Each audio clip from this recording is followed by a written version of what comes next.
And here we go, 6 o'clock at the MJ Morning Show. We hit the ground running with a lot of stuff on a busy Monday. Froggy buzzes me up yesterday, like rings my phone off the hook. Froggy never calls me like 3 times in a row. I was napping, by the way, because, we got up early yesterday to leave Fort Lauderdale to get back in time to pick up the dogs at the kennel, because the kennel only has like Sunday pickup for like 12 minutes. It's like a 12-minute. It's an hour. So you can only pick up the dogs from like 1 to 2 on Sunday, or else you got to wait until Monday to pick up the dogs, and then you incur a whole new day of costs. And frankly, I want the dogs home. So we were in Fort Lauderdale all weekend long visiting my parents. My dad is 81 and he's slowing down and not doing anywhere near as well as he did. So we're going to try to get over there, obviously, a little more often. And by the way, I've got a great story. Went to a great pizza restaurant in Fort Lauderdale. There are a couple. Fort Lauderdale is not known for great food and great restaurants. If you talk to folks that are kind of plugged in a culinary fashion, Fort Lauderdale's a little bit of a dead zone. But listen, you've got some pockets. You got some decent stuff. All right. But we sought out a couple of pizza places, and there are some that I've known about, others that I haven't. And there's one particular pizza restaurant that's got a really good buzz, some great reviews. But then, as I always do, I like to look at the lowest reviews. Really, the place for reviews these days, and for quite some time is Google. Google reviews, tend to have the most accurate, up to date. Now, granted, you got some jackwagons that get into Google and leave some crappy reviews, but for the most part, I think Google reviews are the best. Like Yelp. I mean, who uses Yelp? You ever see the South Park Yelp episode? We're Yelpers. You ever see that?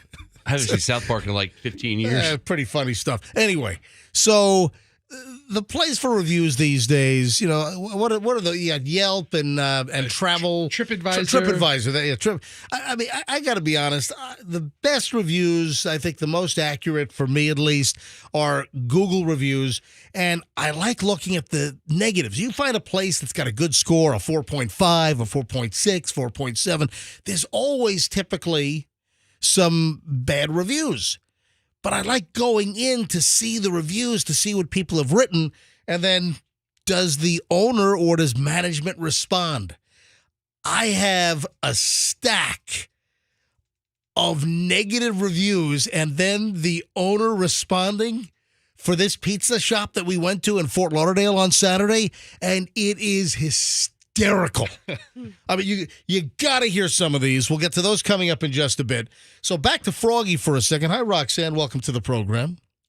Good morning to you. All right, so Froggy, while I'm napping, because we got up early and we were up late on Saturday night, got up early yesterday to hit the road. By the way, pretty good time. 3 hours and 30 minutes from Fort Lauderdale to South Tampa. Oh, you were flying. There was, no traffic. It was pretty decent. Didn't do the alley. Google Maps said, hey, head up 95, cross over to the Turnpike in Jupiter, and then yeehaw,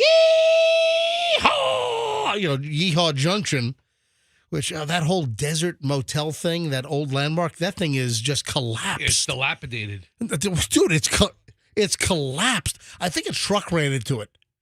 That was like 20 years ago. That's a while or ago. It wasn't recent.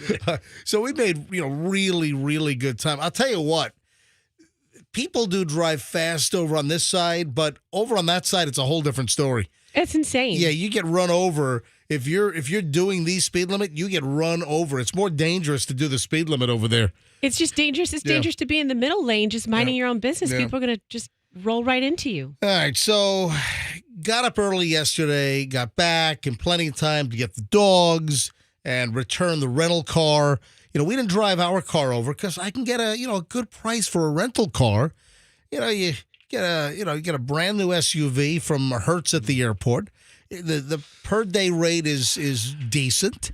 And I'm not putting the wear and tear on my vehicle, not putting the miles on the lease. The life of a leaser. Well, I don't want to add the miles. Hang on. No, we drive plenty of places. But you know what? just hitting Fort Lauderdale and back, I rented a Ford Explorer, and I had an Explorer with like 1,000 miles on it. It was brand new, virtually right off the truck, and the price was right.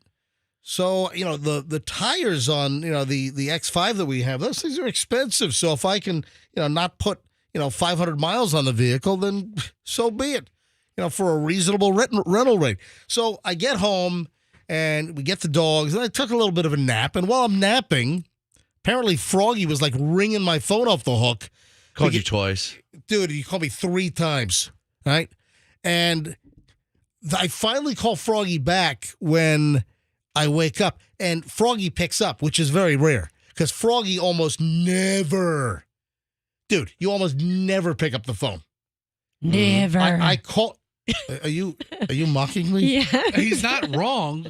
I mean, and it needs emphasis. I pick up the phone for important business only. Yeah. And you don't qualify for that. Right, like Phil from the installation department. That's right. Yeah. Phil needs something handled. Call me up. So Froggy calls me numerous times while I'm napping. I'm like, what is this all about? So when I woke up from my little hour and 3-minute nap, call Froggy back, picks right up. Is like, dude, I gotta send you a video. So you think that you stumbled across like some Santeria black magic on the side of the road in Town and Country? I don't know what it is. That seems to be what people think it is. Did you tell me you found a chicken in a cereal bowl on the side of the road? Yes, a dead chicken with the feathers on it and everything. Did it have a head? In the bowl, I think. I don't know. It was upside down in the bowl. Did you see the video? Yes. Because, Do you see that very often on the road? No, you don't see chickens in cereal bowls on the side of the road very often. Okay. Was there milk in the cereal bowl? Yeah, I mean, I couldn't tell. It was a chicken dead upside down in a bowl just sitting on the road. and you stopped? I took a video of it, yes. Oh. Yeah, I've got a video that Froggy sent me. So Froggy's all freaking out that there's some kind of Santeria, like voodoo. Well, what does that even mean? Did I curse the road? Like, I don't get it. Is the person that lives right there? It's very weird. So we'll explore a little later I on. don't as understand. Froggy's all weirded out. That would weird you out, wouldn't it, if you came across that? On your stupid walk? You'd be like, oh my God, look at this. There's a chicken. A headless chicken in a cereal bowl on the side of the road. Yes, it's I weird. walked 2 miles. Gotta be honest, that's Sunday in Town and Country. You know? I mean, I'm not that surprised. All right. Very weird. Just getting rolling. So I'll get into these restaurant reviews, which, man, these are hysterical. The bad reviews and then the responses from the owner from this pizza place over in Fort Lauderdale. Give you the whole lowdown later on. It's a busy show. Also, a follow-up recap on the million giveaway from Friday. I got like 2 angry emails from people. MJ, you're a dick. I never said $1 million. Who really thought I was giving away $1 million? Most people know. Most people were like, just, hey, what's MJ up to? What's his gimmick going on here? Yeah, I got few angry emails, so hang on. It's going to be a loaded Monday show, a busy broadcast week, and we're back in minutes. Don't move. MJ Morning Show, Q105.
one of the few songs I like to go all the way to the end. It's not like the little horn stabs. You know, da-da-da, da-da-da, da-da-da, da-da-da, da-da-da. Little UB40. MJ Morning Show 620 on Q105. I just got your text, Roxanne, so that's why you were late, because you couldn't get off the exit? Hold on.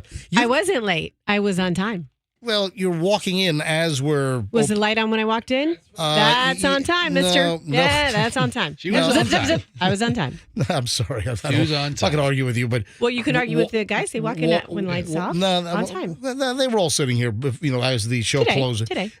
Anyway, listen, I give Fester a hard time. In the last month, Fester's walked in late. I give him a hard time every single time. Well, why are you giving me a hard time for not walking in late? Yeah, she's on time. I was on time today. This This is really weird now. You keep moving the bar. Walking in as Oh, this is exhausting. I came in before the light was on. Drop it. Yeah, no kidding, man.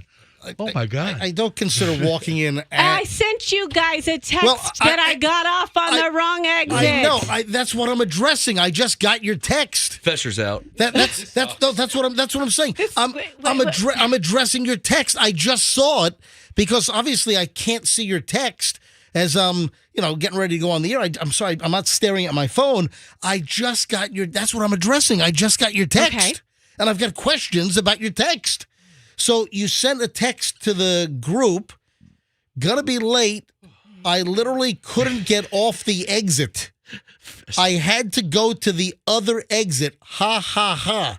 That almost happened to me this morning. Well, hang on a second. Right? Lots of Because it was traffic. crowded. Can you explain, what do you mean you couldn't get off the exit? You've got Because there were so many cars It happens. thick in those two lanes there. well, you're waiting too long to try to get over. Well, have you noticed that they've started to do so many thick white lines that there are only certain spots where you can get over even leading up to that? Those those have been there for months. So Yeah. it's not like just lately they've done it. But like where the road is jogging, they have the solid white lines where there's kind of the curves and little twisty and turnies on 275 southbound. But the point is, the Howard Franklin Bridge itself, the span is like 3 miles long. Then you have like the lead up, and then you've got the end where you come off the bridge. Let's say, you've got 5 miles to kind of get over to the right to get.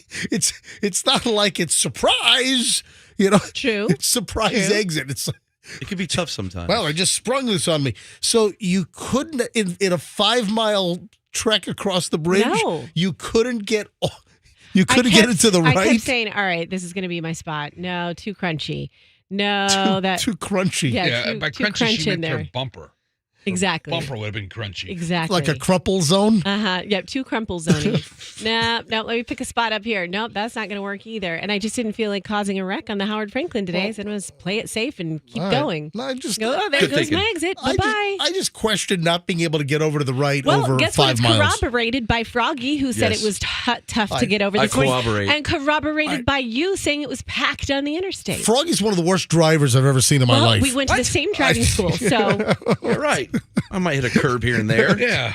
Other than that, I'm great. I drive over a lawn here or there. Whatever. All right, listen, I'm just kind of curious when I see a text from you, albeit 20 minutes after the fact. Got to be late. So you had to go to the Gandhi. Which one? the Roosevelt. And I was still on time, but I didn't know how long. But like Fester said, that exit isn't that bad. Yeah. If you get off on that, it maybe extends your trip by like 2 minutes. All right. So I just saw it. I wanted to address it. So I have a story here, and it's just bizarre. The old Mad Libs game. Do they still have that? Mad Libs where Yes. you read the little stories and little blanks, and you put in the adjective, the adverb. They still have Mad Libs, right? Yeah, as a matter of fact, Santa brought one and was in one of my kids' stockings. Whoa. So they still have them. Oh, it's lovely. Anyway, so I have this story, and it's like, my God, is this like a news report, or is this a Mad Libs tale? Drunk woman who trashed Manhattan Fries restaurant after being asked to pay $1.75 extra for sauce now sues car wash after it refused her service and she fell down a drain at 3 a.m. Well, a drain.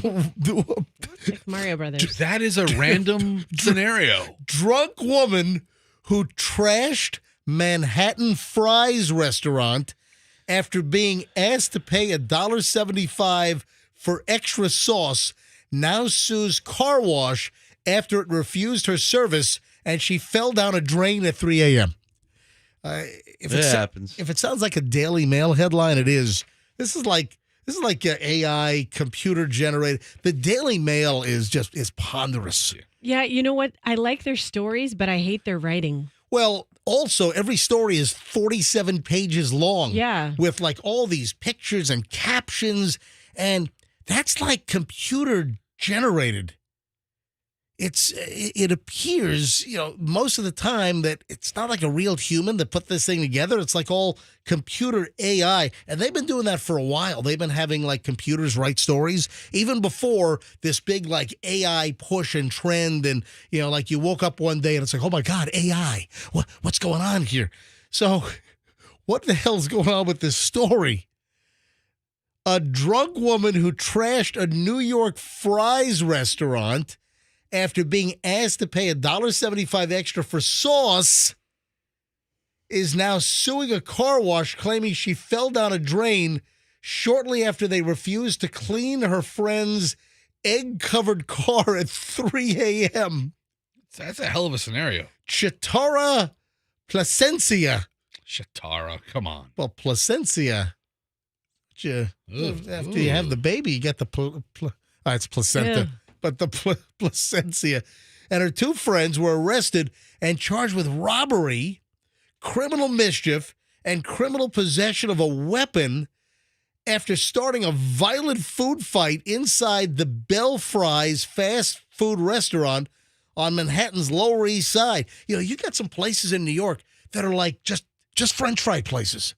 Mm-hmm. There's a famous one that I think is now on MacDougal near the West Village that used to be somewhere else, but then they had a fire or something happened and they moved.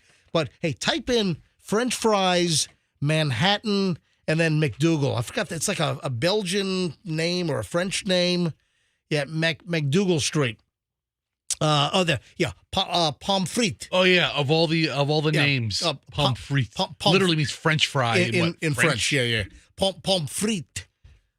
Or in Spanish, papas fritas, is that French fries in Spanish? So pomfrit, and it's on McDonald's. It's really good. It's like this. It's a Belgian French fry place, but that's not where it happened. It happened at a different place. But just bizarre. A viral video of the chaotic incident shows the women twerking on the counter and hurling food at a stool at a terrified staff after being told the cost of extra sauce. A lot of times, there are some places that charge you for extra sauce. Oh, yeah. Mm-hmm. But, some places give you the extra sauce for free. Other places, they'll give you a couple of free sauces, but then there's an additional charge for sauces. They didn't like that there was an extra charge for additional sauces for their French fries, so they flipped out. And then she falls down the drain at a car wash at 3 a.m. Was she twerking as she fell down the drain? The woman first appeared in court over the incident last July, but it has now emerged that she was also involved in at least two more ongoing legal disputes. In one, she's suing a Brooklyn car wash after she fell down a drain. How many open drains or pits are there at car washes that you can fall down? Fester, I think we ought to send you out on a fact-finding mission, especially with all the car washes that are blowing up all over the They're town. on every damn corner, Yeah. it seems. It's like the smoke shops. Have you seen how many smoke shops there are? Start paying attention.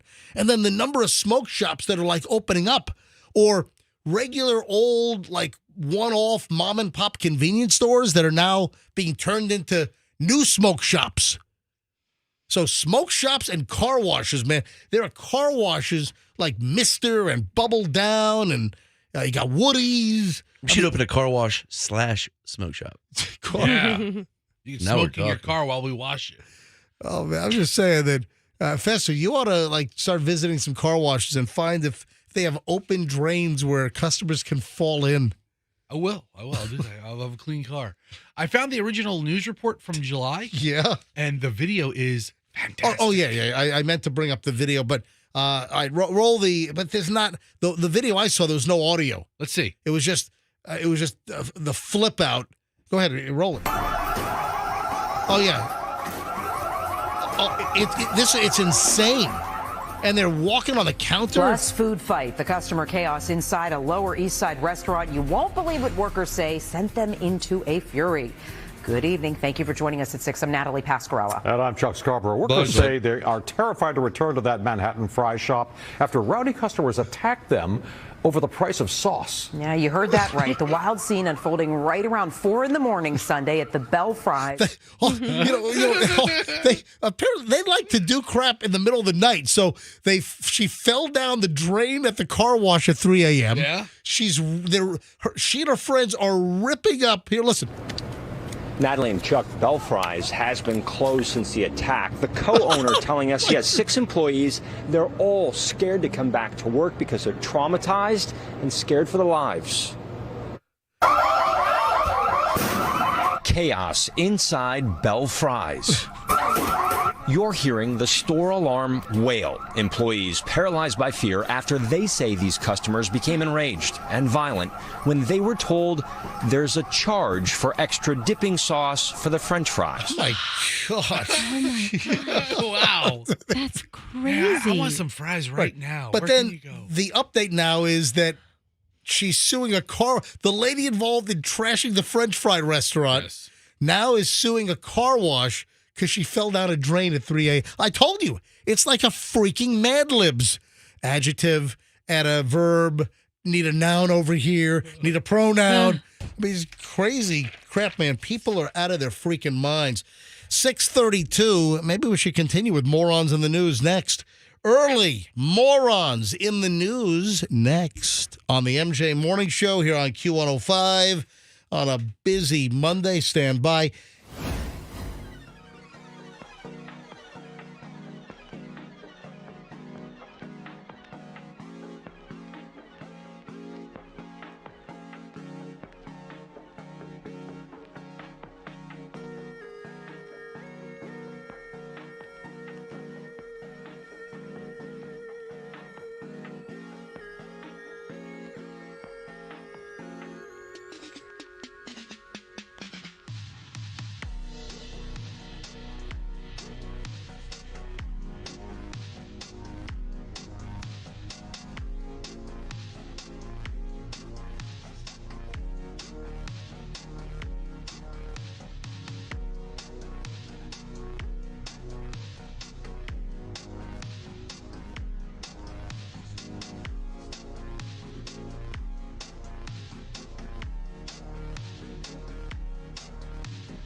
6:41 at the MJ Morning Show. Happy Monday to everyone as we start a whole new week of MJ Morning Show crapcasting. I didn't get to this on Friday. I didn't get to this last week. I think it's very important.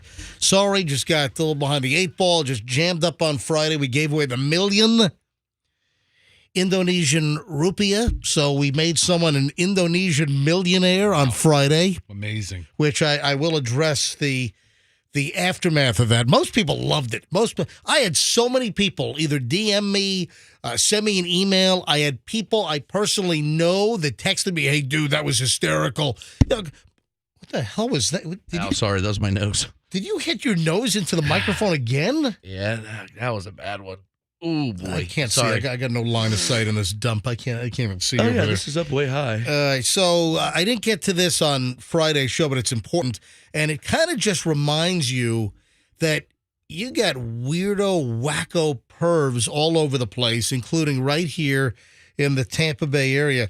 There was an item that happened last week. 27-year-old guy was arrested, and it happened earlier in the month. It happened in earlier February was the time frame. What is today? March 4th. All right. So this happened. The story came out in the last day of February, and it happened earlier in the month that we're finally getting details. 27-year-old dude was arrested. Hillsborough County deputies said that he was recording girls in a women's restroom at the Lutz Branch Library at 1010 West Lutz Lake Fern Road. Now, Fester, that's kind of your neck of the woods up there in I know Lutz. that library. Yeah. Not cool. I've been to that library. Not my first library of choice. Wow. I'm a Jimmy B. Keel library guy. However, And the address is 1010. That's like 1010 wins. The Lutz Library. You give us 22 minutes, we'll give you the books.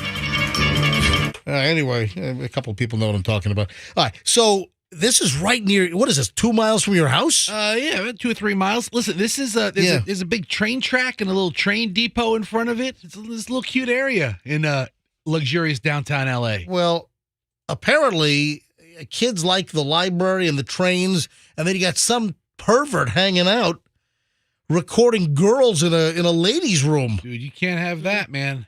Yeah, it happened on February 13th, I guess. A 12-year-old girl noticed a man filming her.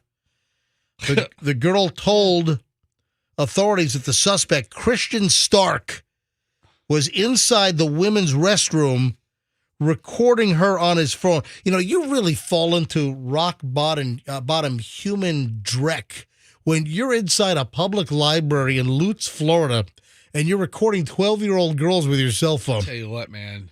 That guy's lucky. He's lucky I wasn't there with my 12-year-old daughter. I would have turned him into a colander. Ugh. Boom, boom, boom. Put me in front of a jury of my peers. Deputies were finding out back on Feb 14, issued a search warrant for Stark's residence. They found all kinds of, I guess, child pornography on his phone. They arrested him. They took him down to the Orient Road jail. And as of last report, he's looking at 100 counts of possession of kiddie porn, 10 or more images and content of images, and 1 count of unlawful use of a two-way communications device, which I believe is the unlawful or unsavory use of the cell phone for this process of recording the girls. I don't know if unsavory is the law word. Well, that's my word. Unsavory. All right, sicko. How about that? Perfect. Yeah. It's better. Yeah. According to Hillsborough County Sheriff's deputies, this guy Stark filmed at least 4 underage kids in the women's restroom at the library, and then also recorded himself performing acts on himself. All right, this guy's a total Yeah. Get this sicko off the, well, apparently he is off the street, but this guy has got some serious problems. Now they're going to hit him with additional charges, most likely. Voyeurism, voyeurism of individual less than 16 years of age. He's going to have the book thrown at him. Oh, my God. And he's going to be so popular in jail. But when I saw this, I'm like, oh, my God, this is right down the street from where Fester lives. I mean, Lutz is a fairly reasonable size hamlet, accompaniment to the city of Tampa. A lot of The people. Hamlet. Yeah. Look at this guy. Look at the guy's mugshot. He looks Oh, like yeah. a total creep. Oh, yeah. Yeah. The point is you never know, You know with that guy. but you never know. Oh, you're saying, You know, with that guy, you never know. But with this guy, I'm pretty sure.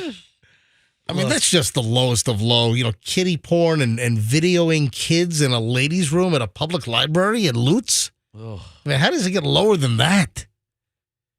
When you take your kids to that library, does your son like climb all over that train? Yeah, he's all over the train. Yeah, I would imagine. Yeah, That's I just- climbed the train. That's just a sickie. That's disgusting. All right, here's another story. You know, I've discussed this on the show numerous times. I never wanted sleepovers at our house with our kids. I never wanted sleepovers. Michelle and I were both in agreement. You know, I've got a pretty high profile position, and obviously I'm not even. I'm thinking more of just limiting exposure, or I didn't want The possibility of anything ever developing out of any scenario. somebody getting hurt, Yeah. falling. We didn't have sleepovers at our house when Chloe and Julian were growing up. And then you see a story like this.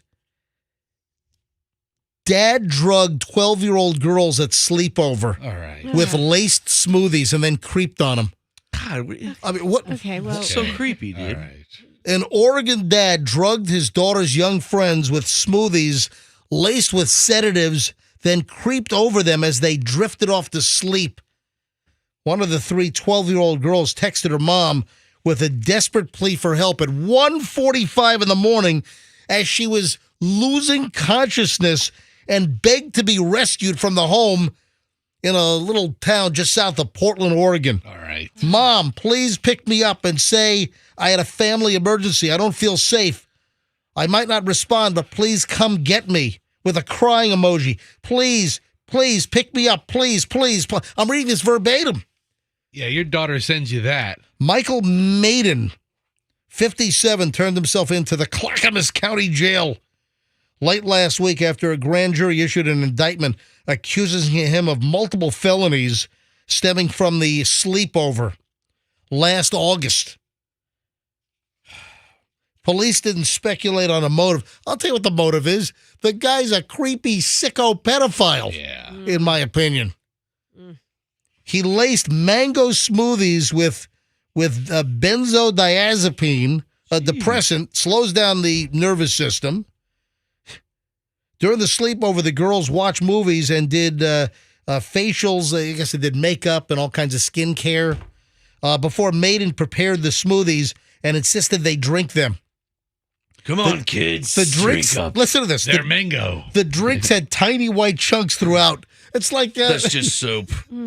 that's like Don't worry about that's it. like a Dahmer on Netflix. Oh, You know, that's just soap. It's with okay. The white stuff on top of the beer foam. Just drink it. Oh yeah, just drink it, man. It's just soap. Drink it. My God, what a So that's why you were worried? You were afraid you were going to drug kids with yeah, mango? that's we- exactly we- what I thought. we- I was like, how do no. you start a story? No. I make a great Yeah. mango smoothie. I don't understand.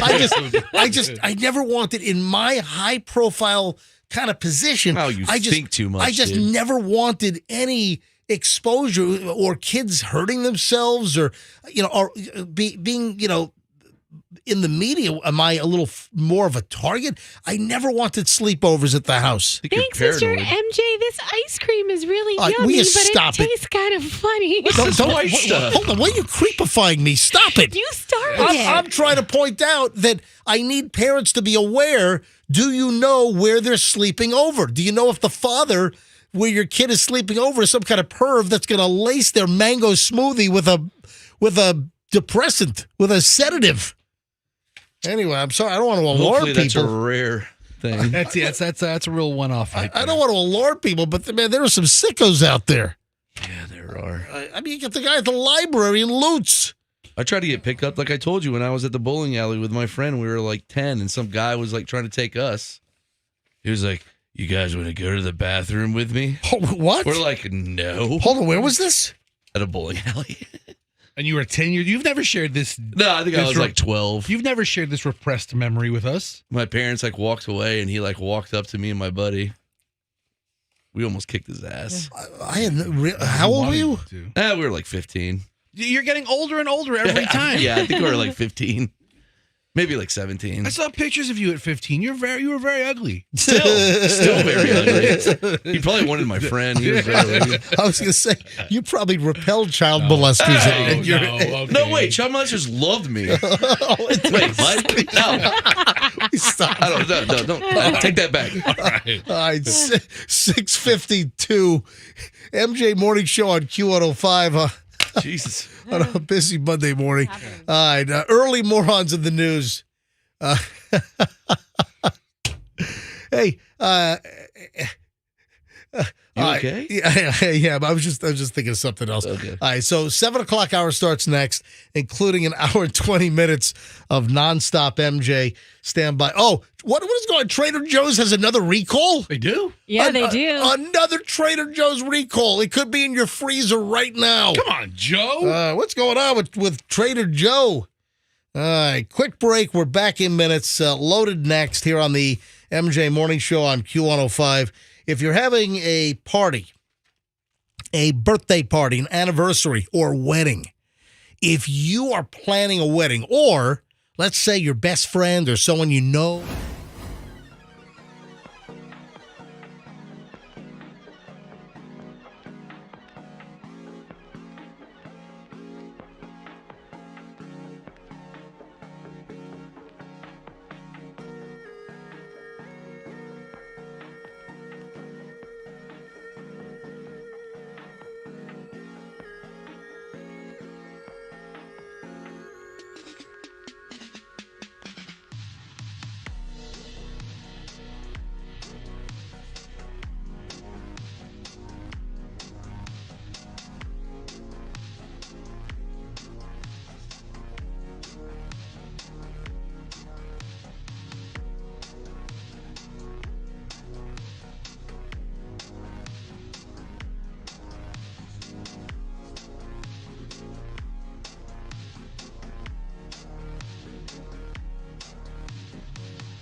7 o'clock at the MJ Morning Show, and I want to know what the heck is going on with Trader Joe's. Another recall. Now, I like Trader Joe's. I was never I didn't get Trader Joe's until I got Trader Joe's. And for me, TJ's has about a dozen things that I go repeatedly for. You call it like a crave item or whatever it is. I mean, just certain things that I go to. I've got a little list. Okay. Maybe one of these days I put together the MJ TJ list on the things that I like at Trader Joe's. Oh, and I mentioned the wine, and I had a bunch of people say, MJ, you didn't give out the name of the wine. And I responded to them privately. There was a wine that I found at Trader Joe's for $7.99 a bottle. I'm not talking about the $2 Chuck, which is not $2 anymore. But I was never really a $2 Chuck fan. But let me tell you right now, I found a bottle of wine for $7.99, and it is a hell of a value. For $7.99, I bought a couple of cases. And I think I'm in 3 cases now. So I bought 1 case, and that was it. I bought like the last 12 bottles on the shelf. Like a month and change ago, they had a huge end cap at the Trader Joe's in South Tampa. Uh-huh. The one that should have never been zoned there because of the traffic backups on Swan and Dale Mabry. It's really crazy that it actually got built. I want to know whose palms got greased over this. Something, I'm telling you, some money changed hands. Because there's no way that Trader Joe's should have been zoned there. Somebody in the zoning department has a boat. Somebody's got a gold Rolex. Something's going on. Because how that Trader Joe's got zoned there. Now, listen, I like Trader Joe's. I would want Trader Joe's to be somewhere else in South Tampa, just in a more conducive location with a bigger parking lot and not like dropped in almost like a residential neighborhood, backing up cars for, I mean, it's crazy. No. Perfect. Right next to the tanning salon and the Madalena, right? Just jam it right in there. There you go. All right. So I mentioned a couple of weeks ago about this wine find and that I bought like the last 12 bottles. Right. Because they had an end cap back in, I think it was like, it was before I went on my trip. So it was like maybe mid to later January. They had a whole end cap with like hundreds of bottles, it seemed, of this particular wine. And I'm like, the label's pretty cool. $7.99. What the heck? So I tossed it in my buggy. I put it in the shopping cart with my raw whole cashews, the English peas, the little mini cauliflower I like, and bought the bottle. Brought it home. Michelle opened it up like a day or so later, and I grabbed the glass as well. I'm like, oh, that's pretty good. $7.99. So I went back after we got back from the scuba trip. So I was away for a couple of weeks in late January, early February.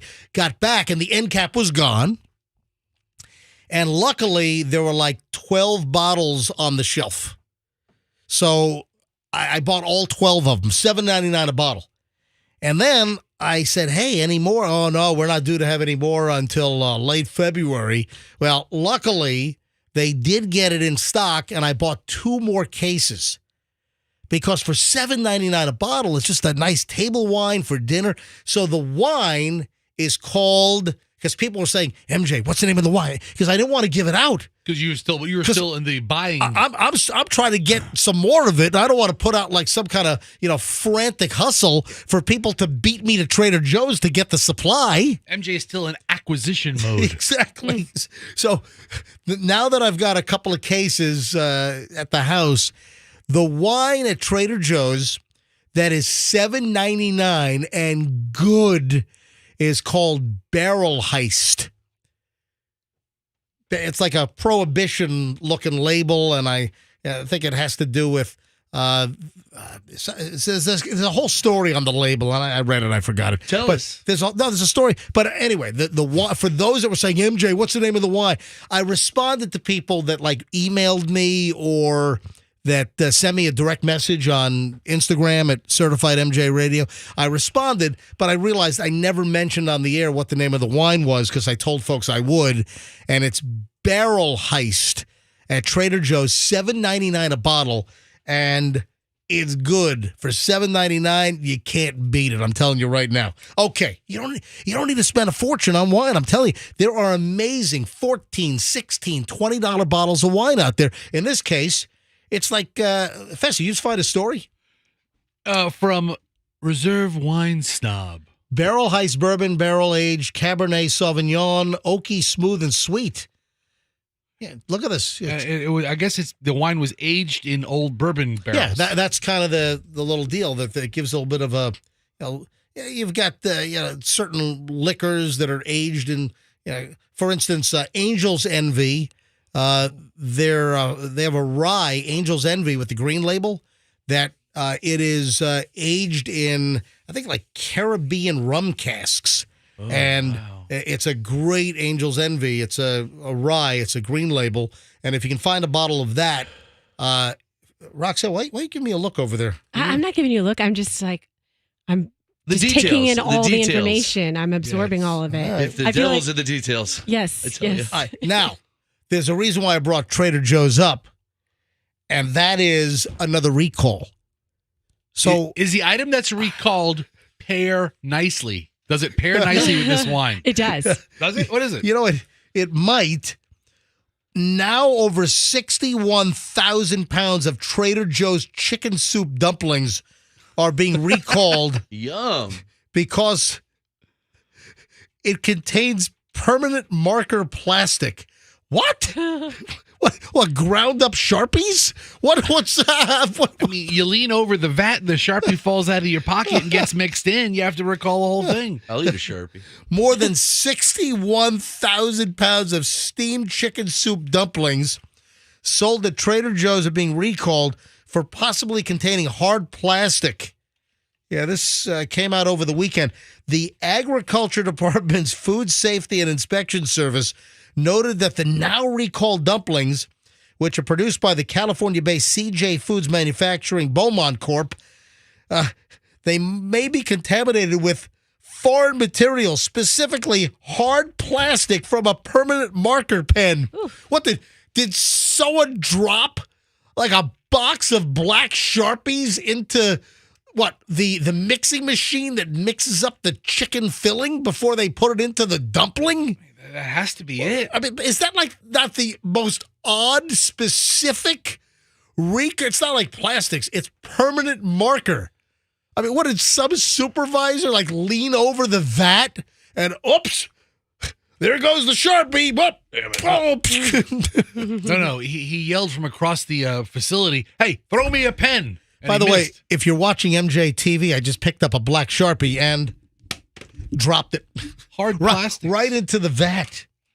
But is that not like the most specific, bizarre item? Plastic from a permanent marker pen. I mean, that's got maybe some lab guy or some guy in the processing plant. Had one of those dorky pocket protectors with all kinds of pens, and he leaned over and God darn it! There it was. Shoot! Dropped all my pens. right in the chicken filling. The Junior Mint would have been rare. Yeah, the recall arrives after consumers reported finding hard plastic in the Trader Joe's branded chicken soup dumplings. There's always stuff falling to the vats over there. Yeah, but not pens. What the hell? No, Okay, do they have to throw this all away now? I mean, No, can't they they feed it to like pigs or goats no, or something? they give it to like homeless kitchens. Of course, they throw it away. What do you think they're gonna do with it? You can't use it for like some livestock purpose. You know, feed it to cows. That would give make them sense. I mean, it really is like. I mean, they're eating dirt and grass all day. It's Yeah. like a piece of a Sharpie really gonna hurt them? I heard a goat would eat anything. They will. Yeah, they do. So why can't you feed them like a goat farm? No related illnesses or injuries have been reported. It's a 6-ounce Trader Joe's steamed chicken soup dumplings. Sounds good. Online notice of the recall. Trader Joe's asked consumers to throw the impacted dumplings away. Oh, big deal. Don't we eat like 17 credit cards a year anyway? I was just going to ask that practical question. Like, what difference does it make? We're already eating a bunch of plastic. Like, that's established, Yeah. right? We're ingesting it all the time. We've mentioned this numerous times, and I think even last week, that the claim is with the whole microplastic scare that we allegedly consume enough plastics in our water and food that it's equivalent to like a plastic credit card a week. It's not like 17 a year. There's a claim that we consume a credit card worth of plastic a week. So, Froggy. So I got all It's kinds of 52. credit cards. well, I was just going to quiz Froggy on that, but I ruined a Please. quiz. I was Yeah. Do we need a quiz? Do we need well, a quiz for 52 weeks? I was going to ask Froggy. I bet you Froggy didn't know how many I'm a weeks. numbers man. And you knew there were 52 weeks in a year? Yeah, All right. of course. Guess we'll never know. So, TJ, this is how many recalls has TJ's had? Don't call it that. This is like the fifth one. Trader Joe's has had a lot of recalls.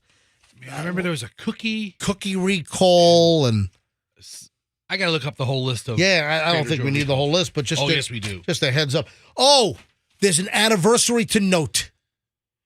There is an anniversary.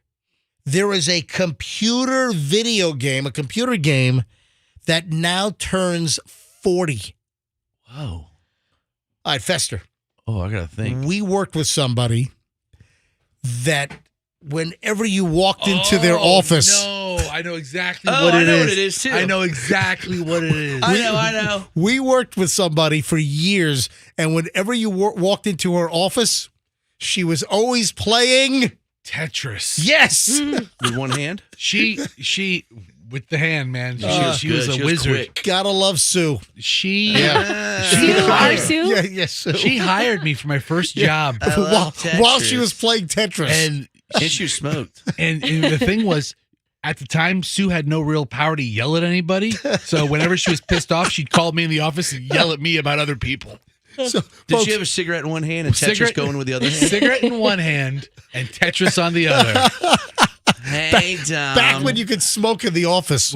Every office had heaping ashtrays of cigarettes. But the reason why I'm bringing this up, Tetris is 40 years old. Oh, wow. And guess what? Wow, that's crazy. Tetris was never beaten until, and this is crazy, Like the last year, in right? January. Okay, yeah. Just back in this year, January 24, Tetris, according to reports, was finally beaten by a teen from Oklahoma who crashed the game after getting to level 157. I didn't know Tetris had an end. I had no. Well, listen, he beat it, got to level 157. The player moved the tiles too fast for the game to keep up, and the program crashed. Come on, Tetris. Yeah, do better, Tetris. I was more of a Dr. Mario guy. That was a Mario Tetris. Really? Very cool. Huh. I never heard of that one. But you know exactly. Really right away. You knew exactly who I was referring to. Sue. I wonder what her high score is. What level? We ought to call Sue. I bet you should. Yeah, you know what? I mean, I don't know. What level Tetris did you get to, Sue? I don't know of anybody I bet you who should beat it. was a more avid Tetris player than she was at the time. Yeah. I wonder if we could call her up and Call ask. her up. Let's call her up next. I miss Sue. You know what? I will. We'll call. Sue is the operations manager at 970 over when we worked for the other company for years. I discovered Glenn Beck. And then hold on. Then Sue. That's her claim to then, fame. Then Sue worked for me for years On the Schnitz Show. On the Schnitz Show. Yeah. She was my producer for years. He's no Glenn. But yeah, exactly. But I want to know exactly. I want to know what level she got to. The teen that crashed Tetris got to level 157. I bet you she got over 100. Well, let's call her up and try to find out. 7:15 at the MJ Morning Show. We start an hour and 20 minutes of nonstop MJ next, including, well, there's a parking lot dilemma I want to run by you. Me and the porta potty is generating some interest. I'll explain. Our trip to Fort Lauderdale, we saw Messi. We saw Messi play Saturday night in Fort Lauderdale. Lucky. So got a loaded segment next. Don't move. And then the restaurant reviews. We ate at a pizza shop, and you got to hear these Google reviews. This is insane. Laugh out loud funny. The owner attacks anyone that leaves a negative review. And I'll give you the full lowdown, the full details next on the MJ Morning Show here on Q105. Stand by.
105.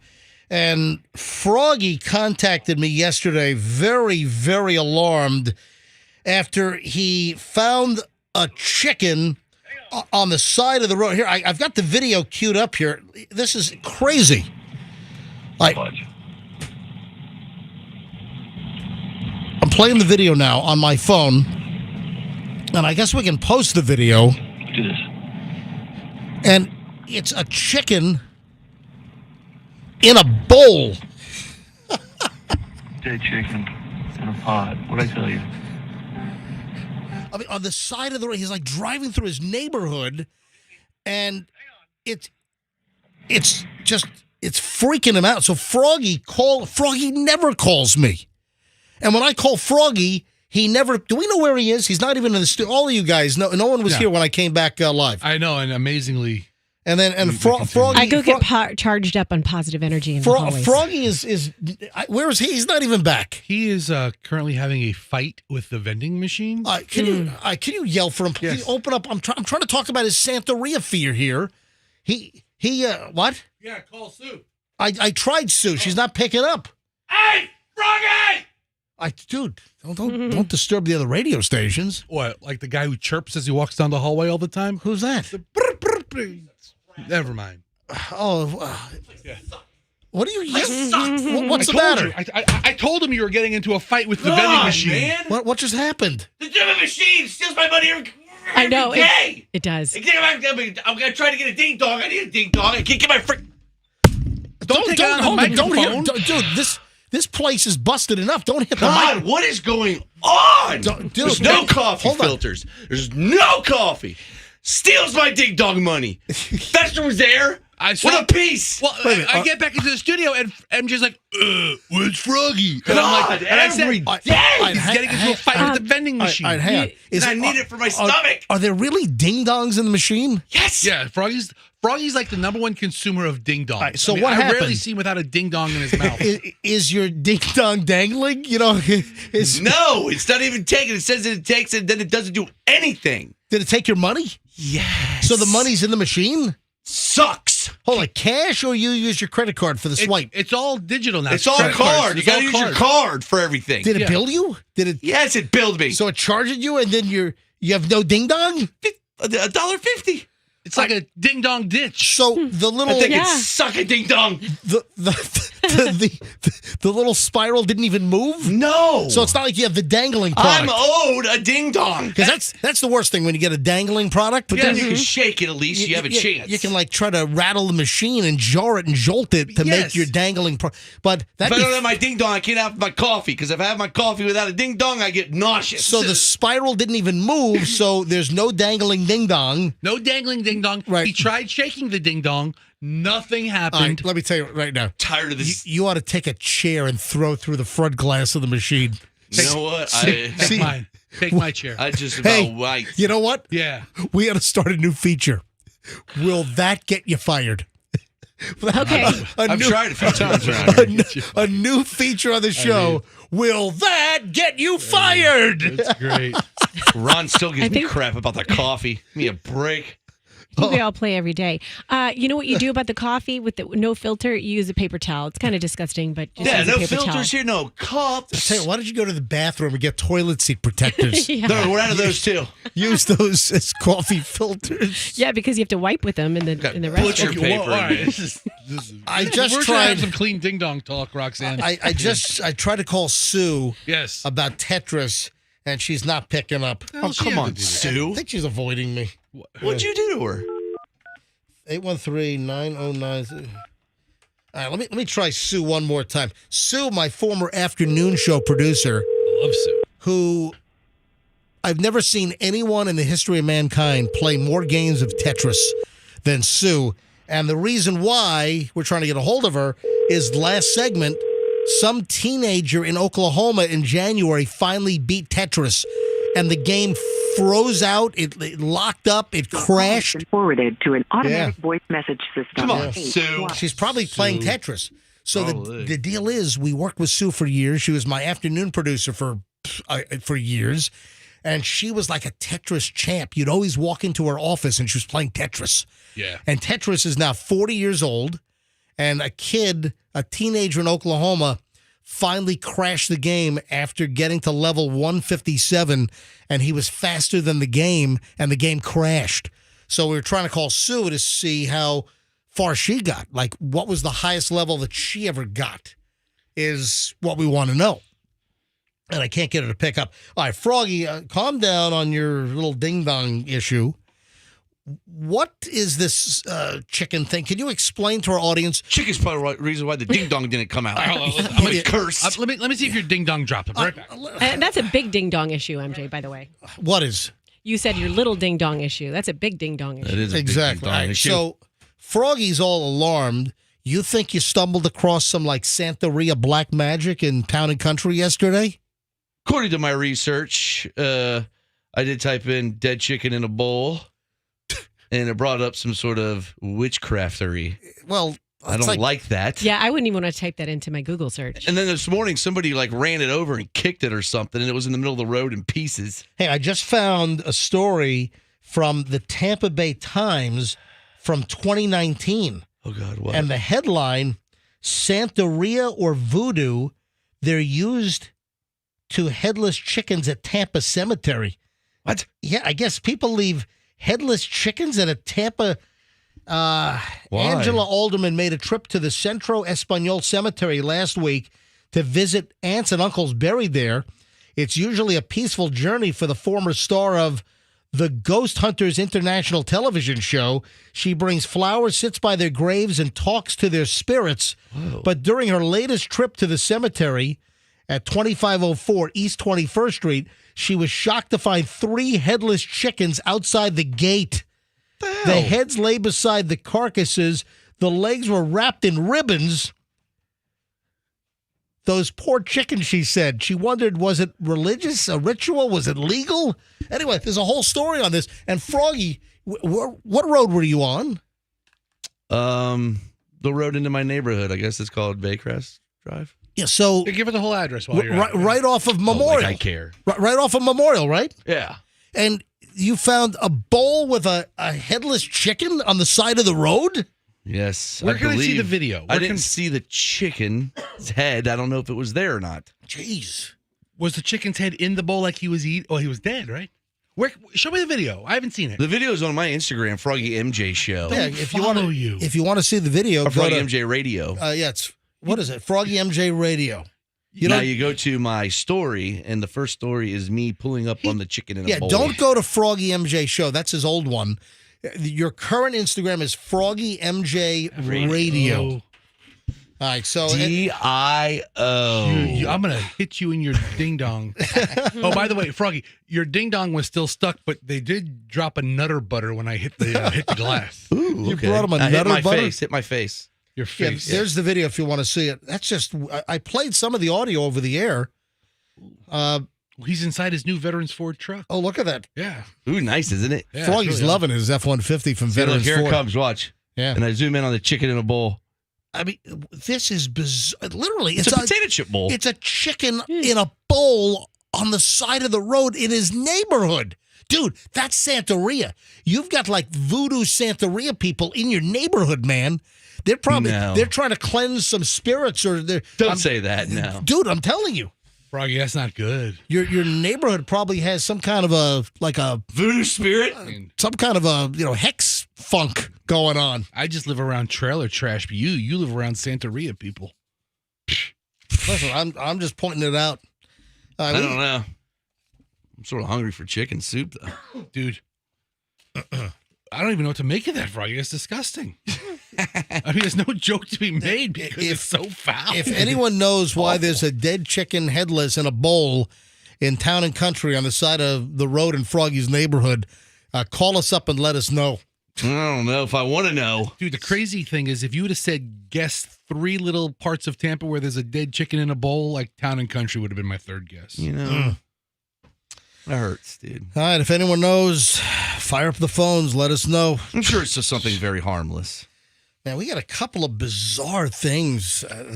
The Tampa Bay area, we've always had weirdness. Florida as a whole, But even within Florida, the Tampa Bay area, we have a higher percentage of just weird stuff going on. You know why? Do you know why that is? Why? Because the Tampa Bay metro area is a melting pot of the entire nation, and like our demographics represent that of the whole nation. Where were you pulling this out of? Yeah, I've always heard that. Like restaurants start in Tampa because they get like a feel for the whole country because our demographics of certain populations that represent the same thing nationally. It used to be that we seemingly launched a bunch of like national chains. Well, listen, Outback was founded here. Outback was, first location on Henderson in South Tampa. And then, of course, they brought in other brands that they kind of plucked from other parts of the country. But I'm trying to remember what other national brands started here. Turd Burger started here. Yeah, Turd Burger. Yeah, they were really crappy. Speaking of fast food, yes. and this is part of the bizarreness here in the Tampa Bay area. I don't know what's going on with Dunkin' Donuts locations. I think you're supposed to just say Dunkin' now. You are. You're not supposed to say Dunkin', but it'll always. I can't not say Dunkin' Donuts. Dunkin'. But you stop saying Federal Express. Yeah, I guess you now say time. FedEx. Yeah, over time. It works. All right, so maybe in 20 years I'll say Dunkin' instead of Dunkin' Donuts. But we have that crazy story up in Newport Richey and I haven't seen, did they ever call you back from the Newport Richey Police Department? Did they have any lead on the guy that threw the hot coffee? They were not supposed to call me back. The gentleman who answered the phone at the Newport Richey Police Department did not know of an arrest, and I never followed up with it. Because a week or so ago, we had some maniac throw a cup of hot coffee at a Dunkin' Donuts drive-thru in the face of the employee. Now, we have a former manager at a Largo Dunkin' Donuts location has been arrested for stealing more than $153,000. That's a lot of donuts. That's a lot of donuts. Time to make the donuts. That's a lot of donuts. $153,000. Molly Christian Cox, 50, facing a felony grand theft charge. Molly Cox? Yeah, arrested last Thursday, booked into the Pinellas County Jail. As of Friday, she was still being held without bail. I don't know if she's bonded out over the weekend. Cox left her job after an audit and was currently working at a Burger King. I wonder if she was also ripping off the Burger King dude. She knew when to quit a good thing, huh? The heat's coming down on her at Dunkin'. You rule! Got to make the big switch. Yeah, she left her job. Then she started working at Burger King. She was the manager at a Dunkin' store on Missouri Avenue for several years, during which the thefts occurred. The store conducted an audit after the store had a payroll shortage of $150,000. Yeah. The audit and a later police investigation showed that a large number of deposits were missing that were supposed to have been made at a Wells Fargo bank. Well, the owner of this Dunkin', most of them are franchised. Did they not? I mean, what kind of an accounting method did they have where you don't miss over $153,000? That's a lot of Dunkin' Munchkins. No kidding. It's a miscalculation. Yeah, she was the person responsible for making the deposits and was shown on surveillance video leaving with the deposits. But guess what? I guess they weren't making it into the bank. She never showed up at the bank window to drop them. Yeah. Andrew, our producer, is getting a bunch of calls that as far as local startups for franchises that then went national. Don't forget about Hooters. That's right. That's yeah, right. The first Hooters location right on Gulfton Bay. We all know what that is. Years ago. Yep. Froggy fixtures going to go national. Yeah. Mm-hmm. Started right here. Right. Then we have, did you see the St. Pete guy charged with running from state troopers, hit 140 miles an hour on 275? Then apparently was liquored up, had booze in the car. This is lucky that it didn't end up in like an innocent fatality where somebody was killed. This is insane. St. Petersburg idiot was busted early yesterday morning running from FHP under the influence, according to the police report, 2:44 a.m. yesterday. A Florida Highway Patrol trooper was in hot pursuit of Barnard Stokes Jr., 39. Dude, 39 years old. There's no way to go through life, you turd. Yeah, Barnard. Was on 275 driving a white Chevy Camaro. Florida Highway Patrol said that he sped at speeds up to 140 miles an hour, passing other drivers.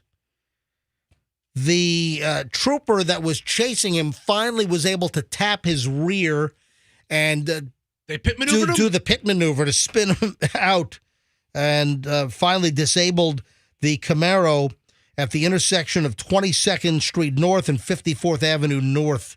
So off the interstate, obviously at a much lower speed than 140, he ran. The cops were pursuing him, and he just 140 mile per hour speeds on 275.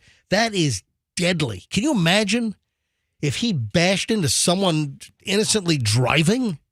Yeah, it would have been terrible. Yeah, so what time was that? That was 2:30 in the morning. So that's like right when the clubs are about to close, right? Do they close at 2 or 3 o'clock in Tampa and Ybor? So you've got all the people Typically coming 3. Right? Coming home from the nightclubs and that crazy guy out there. I will tell you, the level of bonding my son and I have been doing over YouTube pit maneuver videos. Okay, you show your son's crashes. That's awesome. Yeah, all he wants to do is watch police chases and the pit maneuver. And my son will even say, pit him. And he knows when. You should let him play GTA. Yeah. Stokes was not able to perform field sobriety tests. Bloodshot, watery eyes. There was a strong odor of alcohol from his breath. Had no balance. Couldn't speak right. They found an alcoholic beverage in the car. They found burnt and unburnt marijuana in the vehicle. That's great. Guy's drunk. He's high. Driving 140.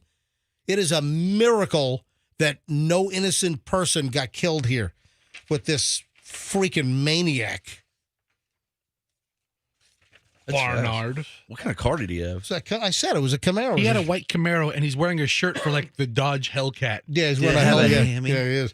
All right, moving along here on the MJ Morning Show on a Monday morning, 7:43, and we are now in the middle of an hour and 20 minutes of nonstop. MJ, I got to deal with these Google reviews from this pizza restaurant that we went to in Fort Lauderdale on Saturday, and this place was great. Pretty high score. I think it had like a 4.6 on Google reviews. So I'll get to that in just a second. Hang on. Crazy story. First, though, I don't know what it is, but all of a sudden, this is everywhere. It's on TV. It's on the internets. It's coming up in my news feeds. Are you seeing this stupid Herkel Durkel thing all of a sudden? Yes. I read the first paragraph and I'm like, I cannot even waste my brain power with this. This is so stupid. I guess social media is exploding. I'm only going to take 30 seconds to talk about this because it is stupid. For whatever reason, you've got social media videos that are popping up everywhere with people doing Herkel Durkel. Is that like herky jerky? I hate it. No. Herkel Durkel is an old Scottish term, and it means to lie in bed and do nothing. I'd be embarrassed to say Herkel Durkel. I'd be embarrassed to say I was Herkel Durkling. I feel like an idiot for saying Herkel Durkel. Herkel Durkel. Unless you're an old Scottish man, and then it's like just common vernacular. Then you got your kilt on and you're saying Herkel Durkel. Yeah, that's not what I thought Herkel Durkel would have meant when you said Scottish men, but okay. You kind of think it's like grabbing something under your kilt. I was Herkling my Durkel. He was just arrested for doing the Herkel Durkel under his kilt in Glasgow. So it's laying in bed? Yeah, when you should be out and about. This is so dumb. It is. So I'm shutting this off right now. I'm not going to go much further with this. But for whatever reason, everyone's talking about it. It's popping up all over social media. It's on the news. It's on the internet. It's on the news feeds. Herkel Durkel. It means that you're lying in bed when you should be up and about. Herkel Durkel. Like hitting the snooze alarm? It's just lying in bed. It's so dumb. It's just the dumbest. It's a play on bed rotting. You know how bed rotting was a term X amount of months ago? That's another term. I saw the story, MJ. I didn't even send it to you because I was like, this is just a waste. I just saw it everywhere. I looked up a little while ago and they had it on the Today Show. And I saw it all over, the internets over the weekend. Herkel Durkel. That's it. I'm moving on. Yeah, we shouldn't encourage it. Al Roker's the big Herkel Durkler. I'm done with Herkel Durkel. That's why they had it on Today's Show. Al, this is you. Listen He up. just lays around. You're a big Herkel Durkler. Hey, bring up my Instagram so I can play a little bit of the messy audio from the Inter Miami game. Yeah, bring up my Instagram. And then we were in Fort Lauderdale. Then I'm going to morph into the the crazy restaurant reviews, man. This particular place where we went to was really good. But I since learned that if anyone leaves a negative review, the owner of the restaurant goes just bat crap crazy on them. Good for him. Let me play some of this here real quick. So we went to Fort Lauderdale to see my dad. My dad is 81. Yeah. Last couple of weeks or month or so, he's kind of going downhill, having trouble walking and everything. It's just sad. It's just, I hate to see it. So we went to visit my mom and dad. Dad is 81, mom is 79. And we go to lunch on Saturday. And I'll get to that in a second, though. And then Saturday, late afternoon, like 4:30, we go to the Inter Miami soccer game, football game. You know, that Inter Miami, one of the owners is David Beckham. And, of course, Lionel Messi is on this team, you know, obviously one of the most famous soccer players on the planet. And he scored a couple of goals. But there's another guy on the team. And I mentioned this to Froggy when Froggy called me all panicked about the Santeria chicken with the head cut off in his neighborhood that he found yesterday. I mentioned to Froggy, he's like, hey, man, so you saw Messi? I'm like, yeah, Messi played the whole game. And then the guy that had the hat trick, though, is Suarez. And then Froggy goes into a whole dissertation on this Suarez dude he's from Argentina. Yes, he used to play for Liverpool, and he's famous for he was the biter in the World Cup a few years ago. Remember the vampire, the guy who bit the guy in the neck like a vampire? Did he get a red card for the red blood? He got suspended from the game. Really? And then he did it again. He's a biter. Wow. But he's one of the best players in the world. Yeah. Hey, so.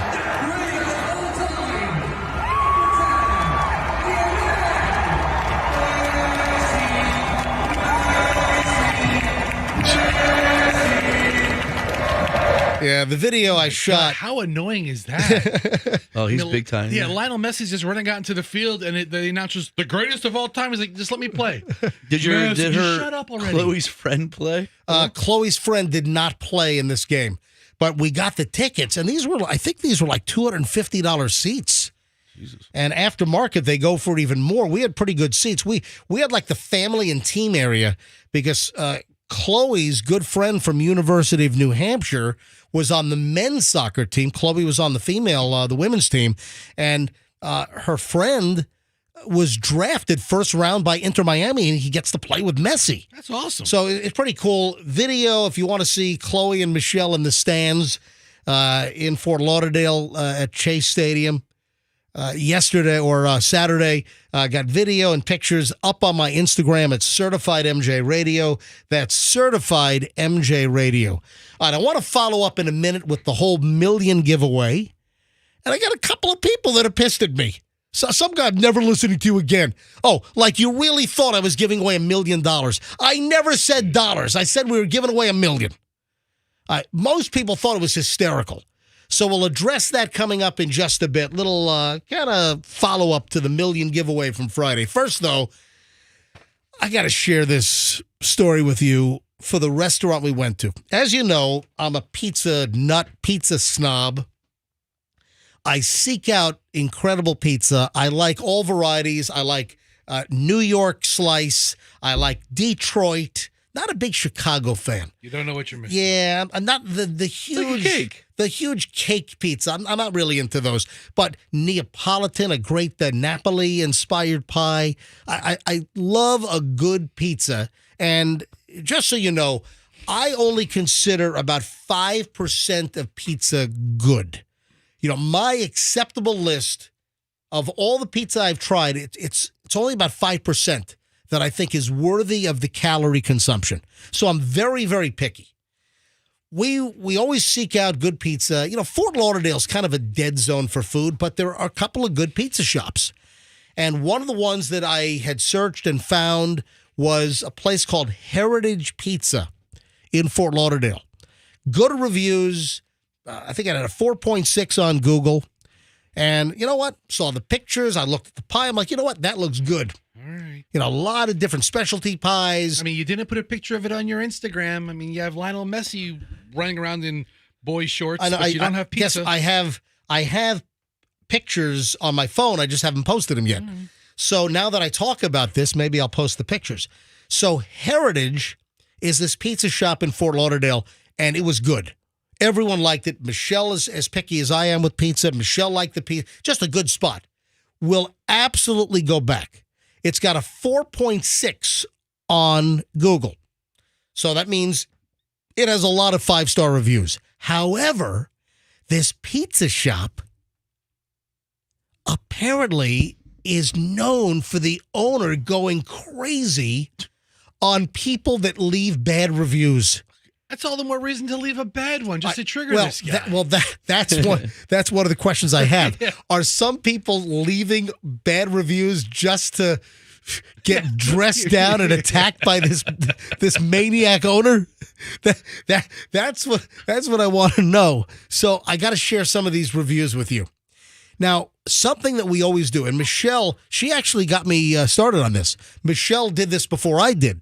That when you go to a Google review for a place and it's got a decent review, you always also click on lowest so you can see how many 1-star reviews they have and what the comments are. Why did someone leave 1 star? A lot of times it's bogus. It's like, couldn't find the parking spot. So someone, saddles them with a 1-star review. That's BS. Let me share some of these reviews with you. Heritage Pizza, Fort Lauderdale, which, again, I recommend. I will absolutely go back next time we're in Fort Lauderdale. Let me share some of these 1-star reviews. This is from Magnus Carlos. While some may praise Heritage's ambience, I found the food to be overrated. The flavors lacked authenticity, and the prices didn't justify the dining experience. Overall, it didn't live up to the hype for me. Owner response a week ago. Good. Neither did your face. What? I love him. And you're cheap. Wow, this guy's angry. That's awesome. I found the food to be overrated. Didn't live up to the hype. Good. Neither did your face. Yeah. That's the response from the owner. Good for him. All right, you ready for the next one? Yes. Mark Thomas, 5 months ago. The chef owner is an anti-Semitic, homophobic, and erratic brat who is lucky to have his parents to finance this lackluster closet-sized restaurant and bullies anyone that doesn't share in the idea that he is some awesome original culinary master. Anyway, that goes on. You want the response from the owner? Yeah, LOL. Because I made fun of your Renaissance fair satchel purse thingy and your real name. Ha, ha, ha. And after I throw you out, I walk back into my packed establishment to a standing ovation and high fives from all my amazing guests. Wow. For defending my staff and getting rid of an entitled little twerp who likes to talk down to people, showcase his rude, condescending behavior, and tell everyone he's a doctor. Instead of wasting all that time in med school, you should have taken some etiquette classes. Tequila shots all around and laughs about how much of a moron you are while you went home and cried. LOL. Jeez. I love this guy. It's taking forever to write that. Yeah, and it's the best insult. Like, we're drinking tequila shots all around because we hate you. I'm not done yet. Then he continues. I bet you have all the ladies lining up for you, squirt. Ooh. Thank you for making my guest experience even better. They feel the good vibes, and you missed out, you little shrimp. All good. We have proof and witnesses. My parents say hello and good riddance. After the guy said that his parents financed the... Yes. Is this amazing? Is this hysterical? Yeah. But Fester's got a good point, and I was going to bring it up as well, that are people just leaving erroneous bad reviews? Because this is like entertainment to see how the owner's going to attack you on Google reviews. I mean, so far he seems to vividly remember each of these people. Yeah, it was real. You know, I mean, if I went in, I probably wouldn't make a scene when I got there, but I'd write a scathing review just to set them off. You ready for another one? Absolutely. All right, here we go. GAF, 11 months ago.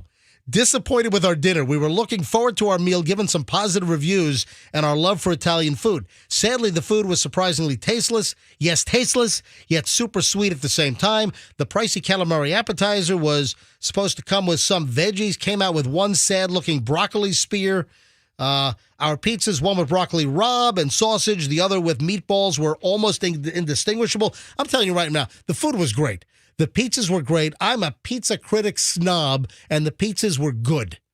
The food was great. I thought the ambience, I thought it was a cool little place. Did you meet the guy? No, I didn't meet the guy. Did you know beforehand, before you went in, did you know this guy was such a comedian? No, I saw this after the fact. Oh, that's funny. You would have done something. The food was great. The service was great. They were friendly when I called up because we went at noon. We went at 12 noon on Saturday, and we needed a six-top because it was Michelle, Chloe, me, my brother, and my parents. So we needed, and I called up. They were friendly. Oh, yeah, you should make a reservation, especially for a six-top. Place is kind of small. They were friendly. We got the six-top. We got there at noon, and everything was great. All right, so this guy here, disappointed with the dinner, blah, blah, blah. Also, the place is small with barely an entrance area. All the Uber Eats and DoorDash pickup folks crowd an already tight space. Anyway, the owner responds to this guy. That's incredibly funny. If you look at all the other reviews, they all say everything is completely fantastic, flavorful, and the best they ever had. Maybe you should check your palate. Maybe you're a smoker, or maybe you're... Wait a sec. Maybe you should check your palate. Maybe you're a smoker, or maybe your tongue is just lodged far up your rectum. Oh. How is that possible? That is some good cutting lines. The line out the door and the reviews don't lie. I'm at least glad that you like the drinks. I'm sure you're a disgruntled alcoholic. You probably didn't like the Sambuca cheesecake because it wasn't boozy enough to ease your inner demons and dark pain. This guy's a great writer. If you need a list of rehabs, I would be happy to make some suggestions for you. Other than that, I strongly suggest you go elsewhere, although I would love the opportunity to embarrass you to your face. Cheers, you lush. Can I see a picture of this owner? Is he on his website at all? I didn't see it on the website, but I did see a picture online of something. This is great. That's fantastic. I mean, 1 star. Are you ready for more? Please. All right, Alfredo, 9 months ago. Just came here to receive my tailored insult from the owner. Used to be a regular because the food is okay, comparing to all the other trash there is in Fort Lauderdale. But after reading the psychotic responses from the unhinged owner, I'm never going back. Your food is just okay, you psycho. Not everything needs to have a ton of sugar, by the way. If you humble up and get to work instead of insulting patrons, maybe you'll be above average. Response from owner. Alfredo. You're literally named after a BS salty pasta dish. Yeah, because like fettuccine Alfredo, that's not a real Italian dish. That's an American bastardization. He continues, seems as though your mother knew exactly what she was bringing into the world. A salty, sour, disgruntled imbecile. Oh, my God. This guy's outrageous. I guess that's why you don't like sugar. So bitter you can't even taste it.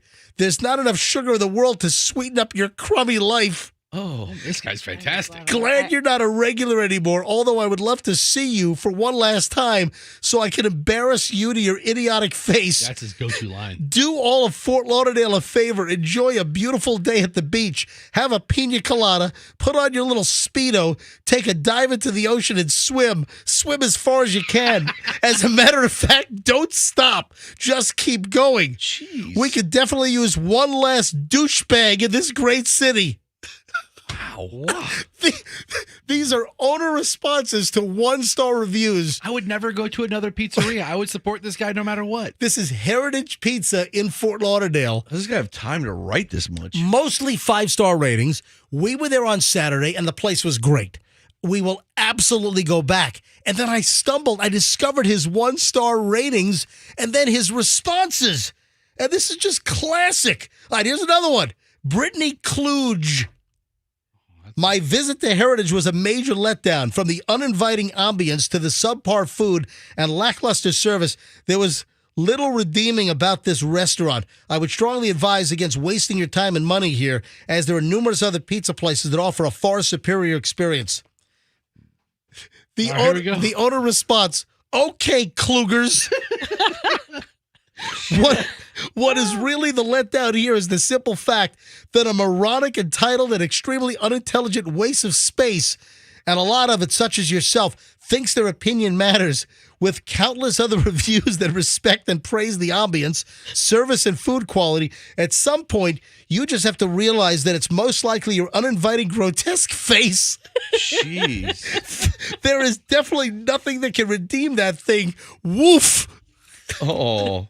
Good for him. Go grab a pizza at Chuck E. Cheese and win some prizes to put a smile on that miserable face, you radiant beam of sunshine. Here's another one from Allie Tiller. Not worth the price. I'll be honest, we did a delivery for our food, so maybe dine-in would have been better choice, but holy Hannah, it was not worth it.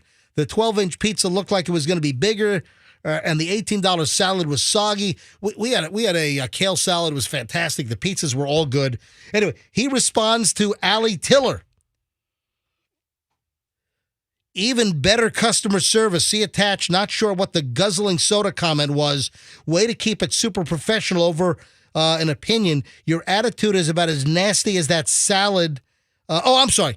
She replied back. She replied back to him. Okay. All right, that's she updated it. That's her again. So now she's complaining about the soda. Anyway, here's the owner's response. If you're looking for a bargain, Pizza Hut will satisfy your needs as you do guzzle down a 2-liter soda. Do everyone down here a favor. Go to New York and stay there. This guy's so angry. I'm following him on Instagram now. He's great. Oh, my God. All right, here's another one. Matthew Sourwald. Oh, right. What was I going to say about this one? All right. Your name's literally sour. Ordered takeout on a recommendation of a friend who said the pizza was good. Pizza was okay, but small. Disappointed for the price. Salads were also small for the price. I thought our salad was huge. Also was not happy with the ordering through Uber. Anyway, he goes on and on. Out of all the places you could spend your money in Fort Lauderdale, why in God's name would you go here? Support local business, just not this one. Response from owner. Hey, sourpuss. Matthew Sourwald. So he responds, hey, sourpuss. The menu's the menu. Respect it. There's a price for quality. Although I could understand your elevated sense for the culinary arts is most likely capped off at something of a buffet where you can satiate your gluttonous hunger and satisfy your tiny budget. I'm certain that while you wear a plastic bib and stuff your face hole, you radiate class. It's as good a thing. It's a good thing this is an Uber Eats review, because had this been in person, you would have definitely gotten thrown out. Read your review to a table of incredible guests, and we all unanimously read your review, and we all unanimously agree that you're indeed a dork. That's why we're booked every night.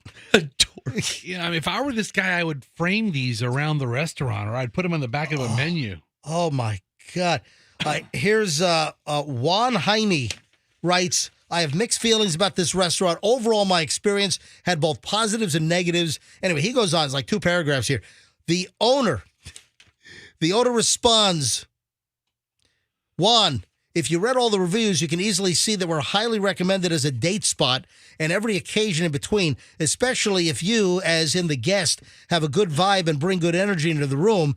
Even though you were decently polite in your review, I highly recommend that you dine somewhere else more suitable for your budget and your simplistic palate.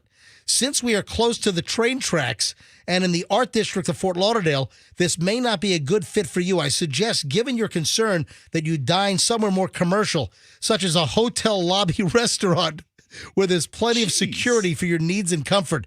With that being said, let me filter your mixed emotions for you. No need for you to return. We definitely don't want or need your money. We wouldn't want you to have an emotional breakdown. Also, we have a waiting list to accommodate. So, this guy's great. That's how you defend your business. I think so too. And I'm following him now on IG. He's also in a rock band, and he just doesn't give a you know what. So, A MJ, hoot. No. you see companies that have negative reviews and they give this canned response like, thank you for your suggestion, or thank you for your comment. We take our customer service seriously. We're disappointed that you didn't have a great experience. Please message us privately, or some crap like that. And it never resolves anything. Listen to this one. AG a year ago, 3 stars for good service, nice ambience. The food, unfortunately, was not our favorite. Anyway, goes on, a couple more paragraphs here. Then response from the owner. Welp, glad you at least enjoyed the service. As for you, unfortunately, all my service thought you were extremely annoying. Guess we're even. And then all of your reviews of everywhere you go are negative. Clearly, that's just the way you live your life. Bitter and obnoxious. Nice try to say that you were here months ago to pull a fast one. Yep, table 7, annoying. Also, in your Holly Blue review, you stated you tip 17%. Clearly, you're a cheapskate, and I doubt you would splurge and give the extra 3%. Stay away from here, or you'll be thrown out, Slick. You shouldn't be allowed to go in public. That's everyone. I mean, it goes on and on and on. Hey, here's another one. Barry Smith was 45 minutes late providing table for confirmed reservation. 0 attempt to make it right by owner. No offer of free drink or appetizer on the house. Management has terrible attitude about customer hospitality. No way we'll go back.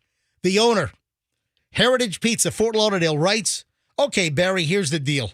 Your wife or mistress or whatever she is was an absolute sloppy mess. Attacking the woman.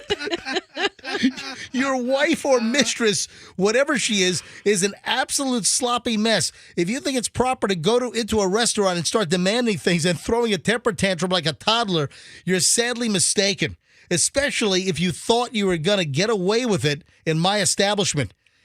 It is my absolute pleasure to throw out jerk-offs such as yourself and your horrific-looking family.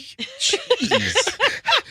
How many places do you go to cause an issue and expect free stuff? Is this the kind of dirtbag you are? I'm going to go with yes. Your face screams loser. It's a good thing you didn't want to come back because you're not welcome anyway. Although I would love the opportunity to embarrass you to your face. Too bad you aren't cool. You would have felt the vibe. Be sure to claim your Ruby Tuesdays gift card and splurge on Groupon, you douche nozzle. Oh, That's fantastic. this guy's got like a professional writer I know. for him. He has like a thesaurus of insults. Anyway, these go on. There are mostly 5-star reviews for this place. And again, I liked it. My whole everyone liked it. Michelle, Chloe, my parents, my brother. My brother's like, man, this pizza's great. My brother lives in Fort Lauderdale. He hadn't been there yet. He had heard about it, and he's like, oh, man, I'm coming back here. Same thing. Next time we go visit my parents, we're going there. You know what? Yeah. I'm going to go there. It's on my bucket list now. I'm going to go there next month. If only crank calls were still allowed. It's Heritage Pizza. The guy, I guess the owner's name, go back there. Go back to here's a video of him on like YouTube. Reno Carbone. Heritage is a concept that's very, very true to me. I wanted to take some of the oldest recipes I had from my parents, my grandparents, and kind of present them in my way. You know, I wasn't reinventing the wheel. I just wanted to put my spin on things, but not really change the essence of what was really going on. The menu over here, it's very focused. It's always a small menu. It's not crazy large like you see in these other places. The reason for that is because I want everything to be strong. Anyway, his name is Cerbone. Sounds very Cerbone. Or Cherbone. It's Cerbone is Reno. Reno Cherbone or Cerbone. Anyway, I thought the place was fantastic. I am harsh and tough on pizza. I'm a massive pizza critic, and I thought the food was great there. You better. And then, or else. I got to believe that the 1-star, maybe they started out like, but is it kind of a gimmick now, though? I'm looking at all this food. Are people leaving 1-star reviews to see what kind of a crazy response they get? Probably. If I know I could trigger somebody by just nudging them a little bit, I'm going to go for it. Anyway, I thought that was well worth the time. Those reviews, I thought were just spectacular. You know, the craziest thing is, Yeah. even if it's the nicest place, people are going to find something to bitch about. Oh, yeah. You always are going to have people that are going to find a problem. You're right. There'll always be a complainer. Things could be perfect, and someone's going to complain and have a problem. All right, 8:11. Speaking of problems, very few complaints, but I had to guy sent me an email calling me essentially a douche nozzle. Yeah, let me see if I can find this. I only got like 2 complaints on the million giveaway on Friday. I had 2 complaints. I had like to your face. Email, and I got an angry direct message on Instagram. All right, come on. Who thought I was giving away $1 million? Nobody. Okay, maybe 2 people. Now, the phones blew up, but really, folks, did you really think? Last week, I mentioned probably, a couple of dozen times, hey, on Friday between 7:45 and 8:15, I'm giving away $1 million. Going to make someone a millionaire. Does anyone really think I can't get a freaking new studio in 3.5 years? I'm at a dump. You think we're giving away $1 million? I gave away on Friday, and folks, you know that we gag around here, we have fun. I thought it was really going to be $1 million. Oh, please shut up, Froggy. So I will put say, me on the list. When the winner was selected, caller number 105. Yeah. What was her name? Was it Jen? Jen in Seminole. You asked, why are you calling? And she said, to win $1 million. And I quickly said, dollars? I think I said something like, I never said dollars. Who said that? So the gimmick was the fun and games. I gave away 1 million rupiah, which is the currency of Indonesia, because Chloe and I were there scuba diving a couple of weeks back, and I came back with 1 million rupiah, which is $63.30 or whatever it was. $63.60. That was the exchange rate at the time at 8 o'clock on Friday morning. But I want to go to some phones here. Did anyone really think I was giving away $1 million? I never said dollars the entire week. Didn't you find it a little suspicious that I kept saying, hey, you're going to give away $1 million? Who wants to win $1 million? Who wants to be a millionaire? I mean, who really thought? I complain about this studio, and it's falling apart. It's patched together with duct tape and Band-Aids. And you think that we're giving away $1 million? Anyway, the bulk of the people, I got a lot of email. I got a ton of direct messages. People saying, oh, man, that was great. Most people were like, I couldn't wait to see what the million was. Knew it wasn't $1 million. Some people even guessed it. I had people that, before we even gave it away, people were sending me emails saying, hey, MJ, what are you giving away, a million Indonesian rupiah? So some people even guessed it. In other countries, do they throw the term millionaire around? Oh, yeah. I'm like, good question. Listen, like in Indonesia, I've never been. I don't plan on going. 1 million rupiah, you're a millionaire. They would not. No. They wouldn't throw that around, because that wouldn't be a point of status to have $60 worth of something. You'd be maybe a billionaire or a trillionaire. Obviously, that would be something. But what could you buy with $60 in Indonesia that would put you in? Dude, you could buy a house in Indonesia for $60. I mean, you see a news article, Indonesian multimillionaire. He has $150. Let's go to phones on this quickly. Just a couple of phone calls. Did anyone really think I was giving away $1 million? I did. Shut up. I did. 800-990-1047. 800-990-1047. Hey, I only got 2 angry comments. Maybe you're angry at me. Maybe you really thought that I was giving away $1 million, but I never said dollars the entire week. All right, quickly, a couple of phone calls. Most people seem to love it. I had people I know texted me on my private cell phone number saying, "Oh man, that was great." And again, mostly positive feedback. And most people were like, "Man, I just want to see what it is." They know we're not giving away $1 million. What am I going to do? All right, let's go to phones. 800-990-1047. I will tell you, I ran into quite a few MJ Morning Show listeners this weekend. Yes. And the reception was positive. They're like, yes. oh, that MJ, that MJ, at it again. Is that a positive reception? Yeah, they said it with a smile. Listen, I'm not going to pull an April Fool's prank on you. We don't do April Fool's jokes here. Someone said, hey, MJ, I thought you didn't do April Fool's pranks. That wasn't an April Fool's prank. I was giving away $1 million. Legitimately, I gave away $1 million Indonesian rupiah. Yeah, plus he's off by almost a month, man. Come All on. right, let's go to phones. Eric is in Tampa. Hey, Eric, you're on the MJ Morning Show. Hi, Eric. Hey, buddy, it's Eric the Chucker, your number one fan. Hey, Eric, are you angry at my $1 million giveaway on Friday?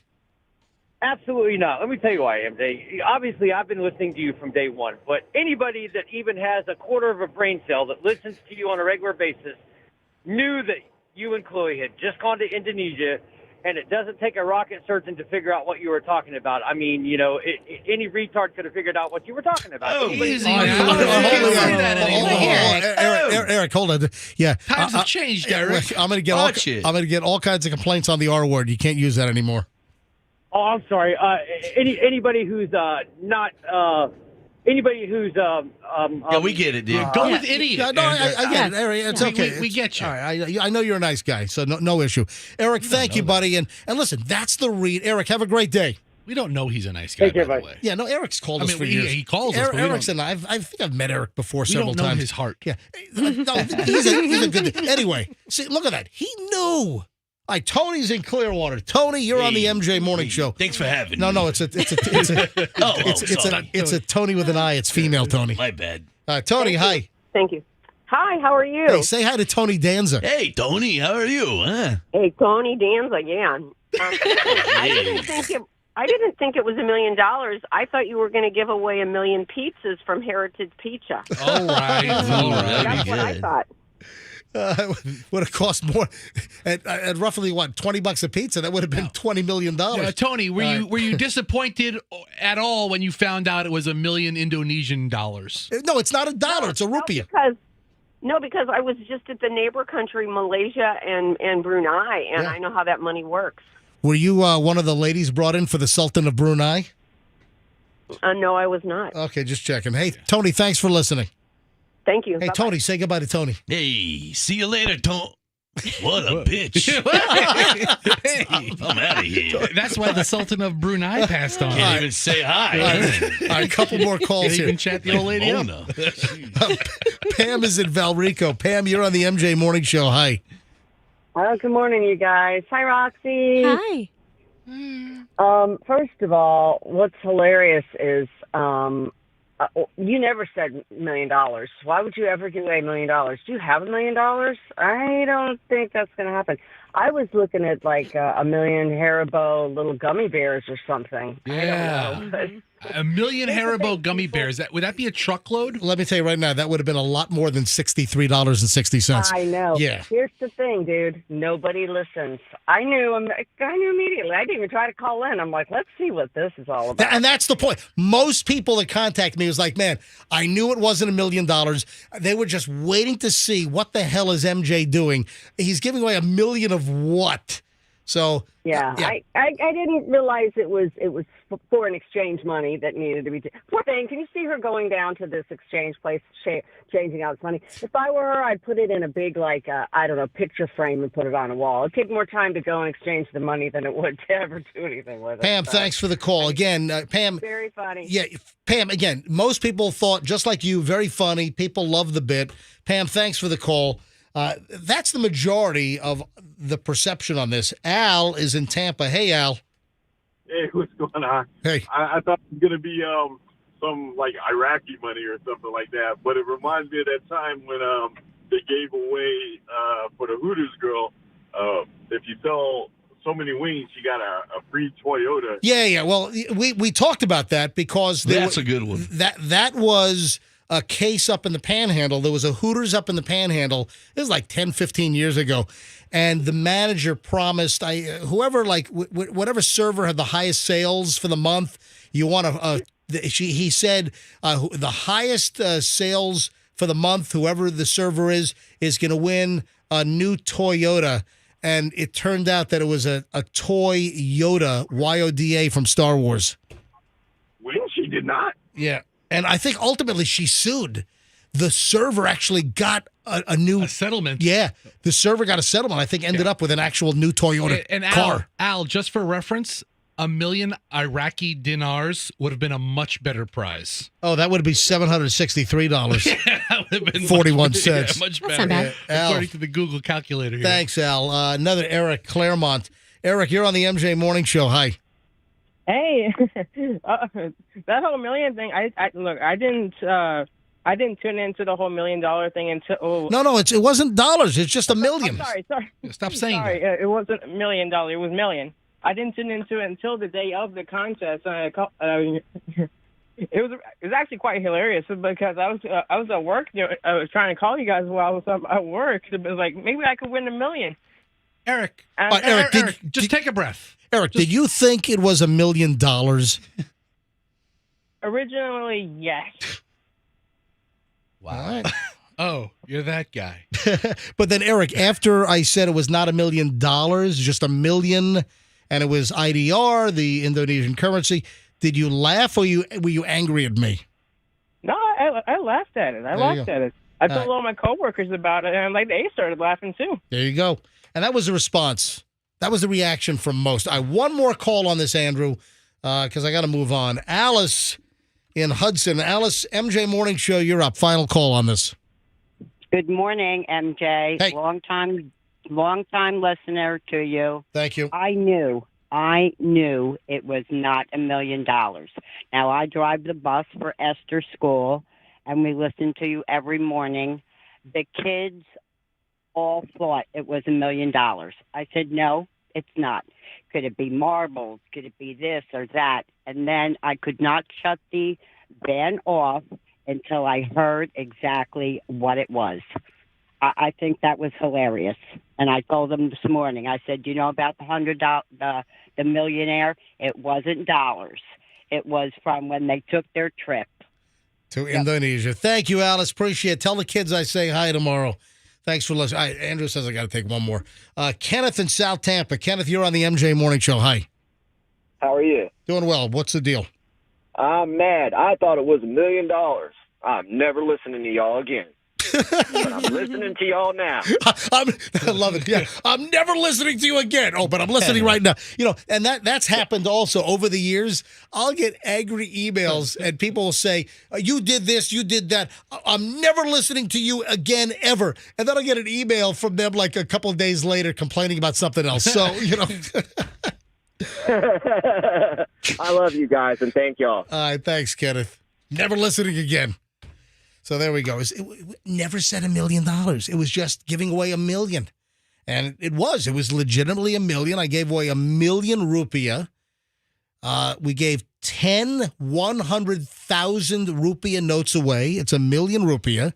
And it was $63 and change. Did Jen come to the radio station to claim her fortune? I don't know. I guess I can call Tyson, our promotions guy, to see if... Andrew, and you got the envelope to Tyson, correct? Yes, it did. All right, fantastic. Yeah, I don't know if she picked it up yet. We still have Jen's number? Sure we do. But this is one of the emails.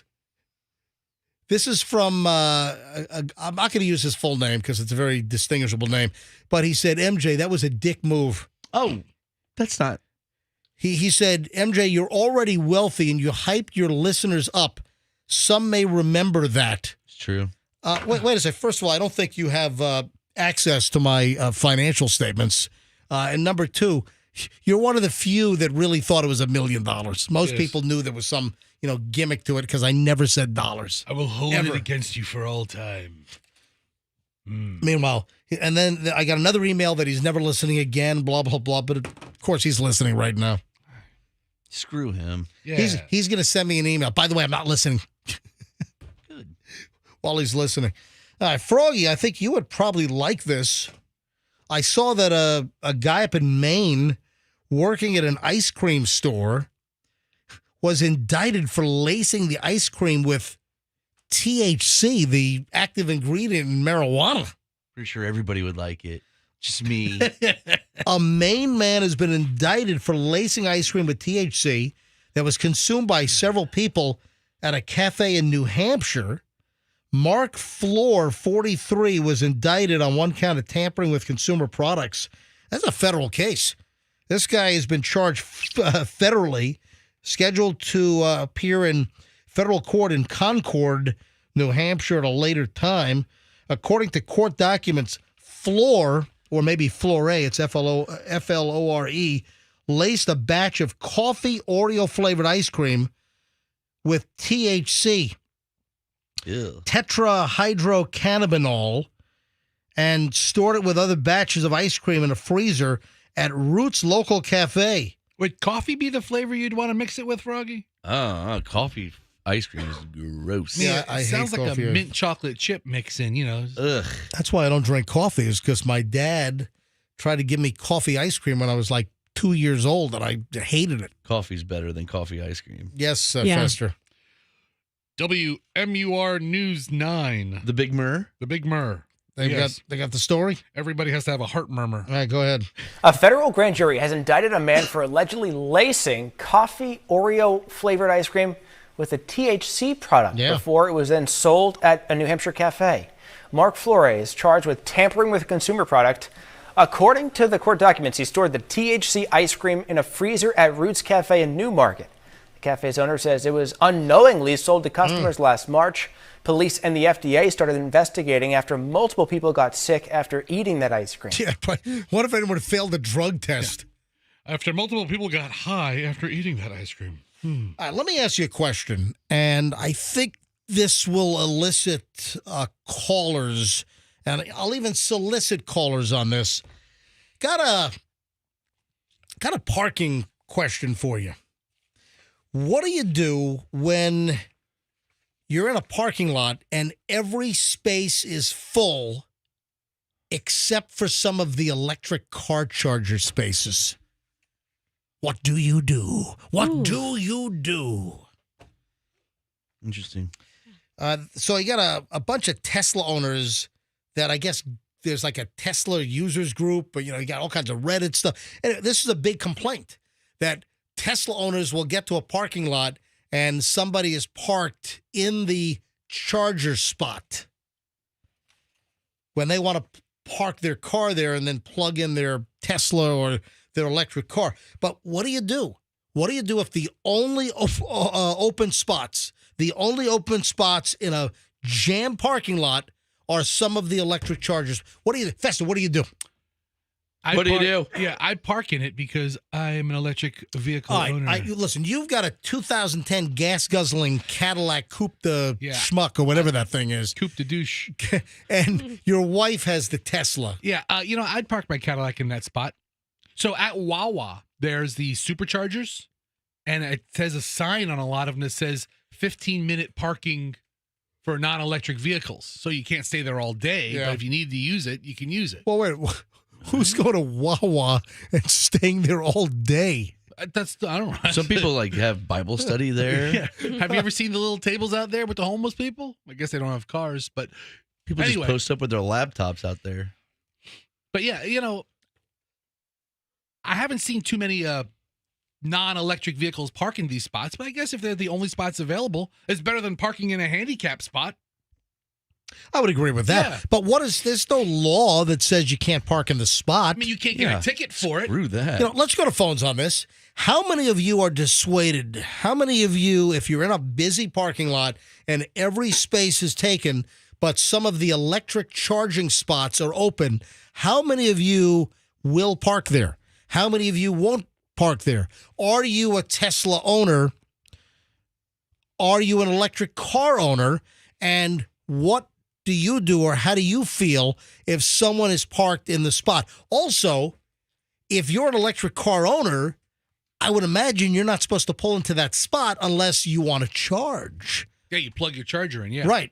Not just park there. It's not like, I have an electric car, I can park here. It's not VIP parking. Exactly. It's for charging. You should be pulling in to charge your vehicle. So the question is, will you park in a spot? So anyone listening right now, if you don't have an electric car, have you parked in an electric charger spot because there were no other spots available? So there are multiple angles on this. I'd love to grab some phone calls. What do you do? The overall question is, what do you do? Will you park in an electric charger spot when there are no other spots available? 800-990-1047. 800-990-1047. 1047. Also, I would imagine if you park an ICE car, internal combustion engine, an ICE, you might get some like battery powered car owners that get ticked off. Does that potentially elicit some vandalism? A keying of your car? Also, the charging ports, they charge you for that, right? It's not free. Yeah, I think so. It's a revenue generator for the owner of the so. land. Those Tesla superchargers, I've never really looked closely. Is there like a credit card slot? Do you put your credit card in? No, Elon knows like how to bill you, and you have to link your card to a bank. Oh, is that account. how it works? So Okay, gotcha. They know when you plug in, and it credits that account. Weren't there some early Tesla purchases that got like free supercharging for life? So I came this close, and that's not that close, to buying a used Tesla S. Right. And it was one of the earlier models. Oh, does it follow the car? And if it's with the VIN number. So it's not the original owner. It just follows the car, and really? One of the features was free lifetime supercharging. Wow. All right. Let's go to phones on this. 800-990-1047. Again, the question is, what do? You're in a full lot. Only electric car charging spaces are open. You don't have an electric car. What do you do? What do you do? Or conversely, if you're an electric car owner, have you pulled into a lot and you want to charge and someone with a gas car is clogging up your spot?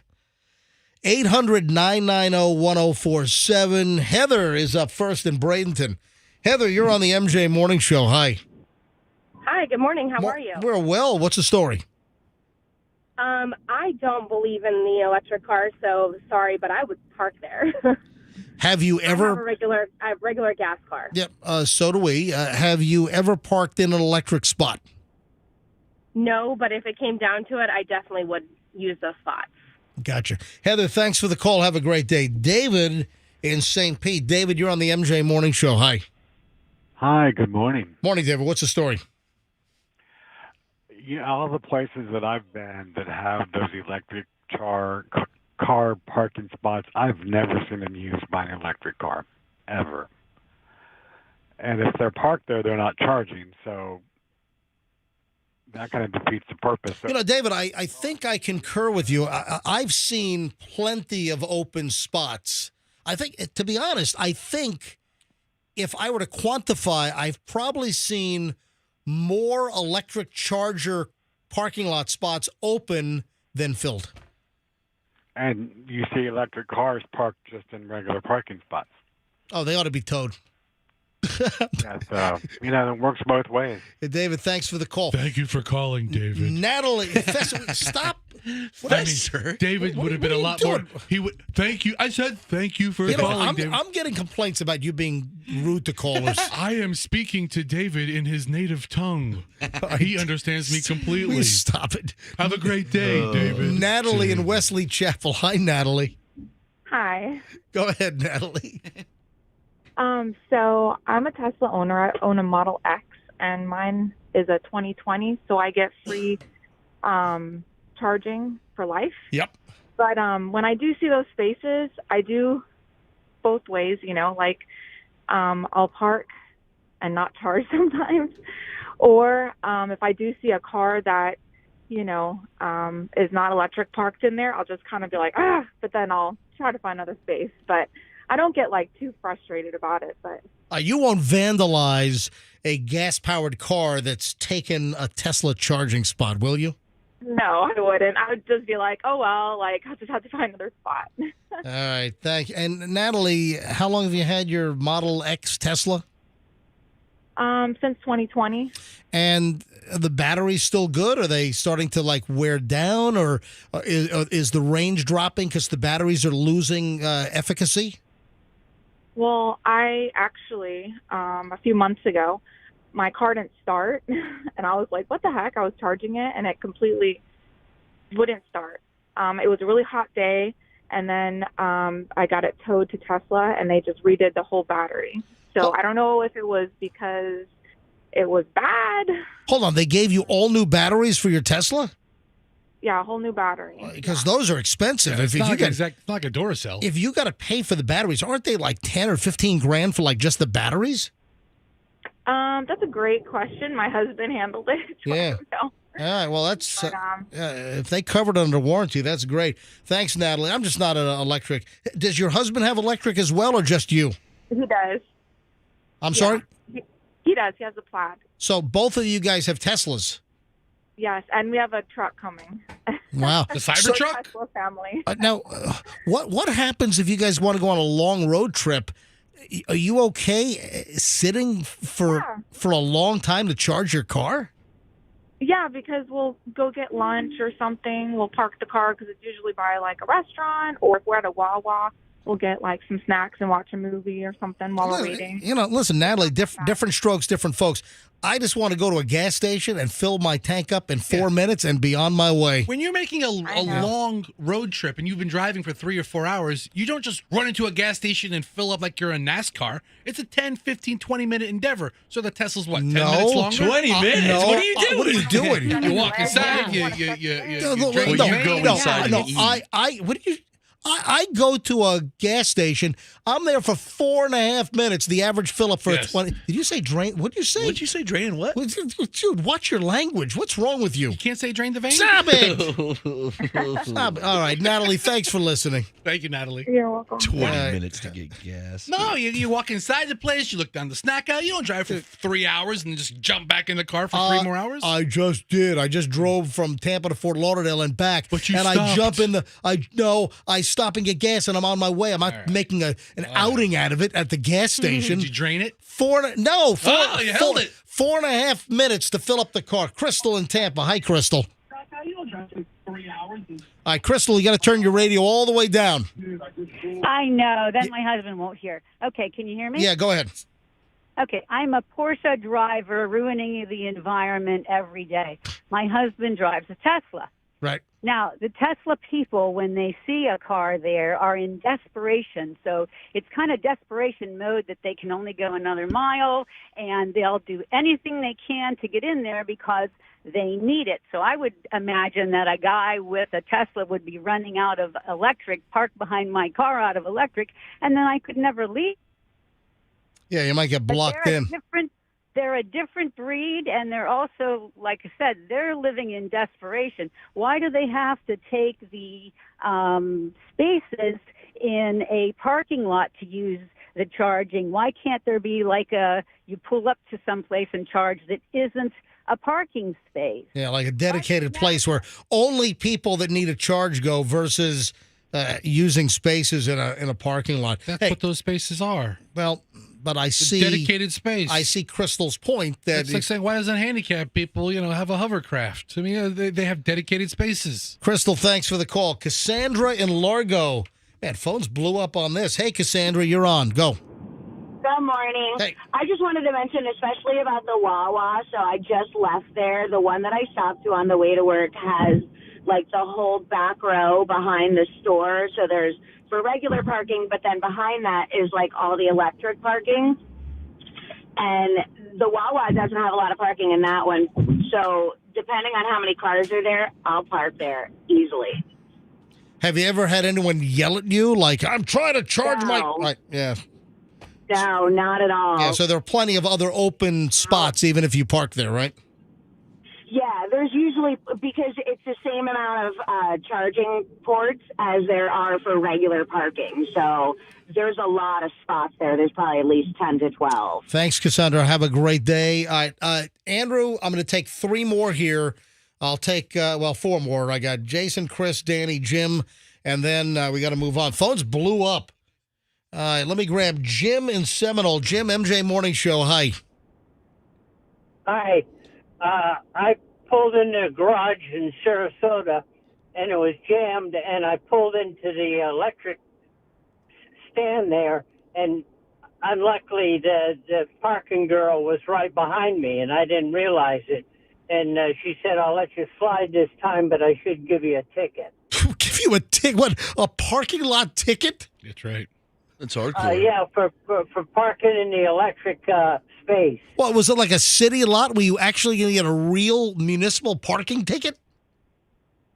I don't know what kind, but or some phony janked up private lot. I'm giving you a ticket. Yes. Mall police Paul Blart was going to issue you a citation. Jim, thanks. Danny Clearwater. Danny, MJ Morning Show, you're up. Hi. Good morning. How are you? Yeah, we're great. For anyone that's tuning in right now, just talking about if you're a gas car owner and a parking lot is full and they only have the electric charger spots open, do you park in the electric charging spot? Danny, you're up. Go ahead. Yeah, good morning. I've been a long-time listener back when Scott Shannon, Cleveland Wheeler was on 105. Oh, man. But if there's no sign saying there that it's unlawful to park there, you can park there, and the poor guy that got a ticket, I'd challenge that for sure. But you should be able to park there. Hell, I see people parking handicaps without a tag or sticker. Yeah, that's more egregious, though, to park in a handicap spot when you don't need the spot versus parking in the electric spot. Danny, thanks for the call. Two more. Chris, you're on the MJ Morning Show. Hi, Chris. Hey, how are you? So I was visiting in January with a buddy. We were riding roller coasters all day in Busch Gardens and went to SeaWorld the next day, rented an electric car. Didn't know that it didn't take gas whatsoever. So the thing is like completely like almost on equivalent of E, I guess. Get back to the Tampa area, no stations have a plug-in. So I had to go back to Dover. It's some 7-Eleven. Get there, and all those spots are taken by non-electric cars. Wow. And then the worst of it, went to another station, and the lines were clipped because people were stealing the copper out of the man. It's a tough life. Whatever, the plug-in. So, Chris, I mean, if you're at a 7-Eleven parking lot, I mean, the people should be in and out pretty quickly. Well, it's like 30 minutes to charge, but there's also people that were just like cars that were, I don't know, people like, I don't know, it's Dover. There's like not a lot of things to do on a Saturday night. Not a lot. Plenty of meth. 7-Eleven, I guess. Plenty of meth in Dover. Chris, thanks for the call. Have a great all right. Final call, Jason in Tampa. Jason, you're on the MJ Morning Show. Hi. MJ, I park in those spots all day long, even if the parking lot is empty, because I hate electric cars. Even when there are plenty of spots, you park in the electric spaces. And I just want to hear these electric car people bitch and say, I love my electric car. Guess what? I just screwed you because you can't charge it. Yeah, good job. Wow. Thank you, Jason. All right, listen, I'll door ding that guy. I don't agree with being just deliberately provocative and trying to instigate a fight in the parking lot. Like provocative Jason? Oh, I just screwed you. I'm Jason. You're making fun of him now? Yeah. Jason sounds like...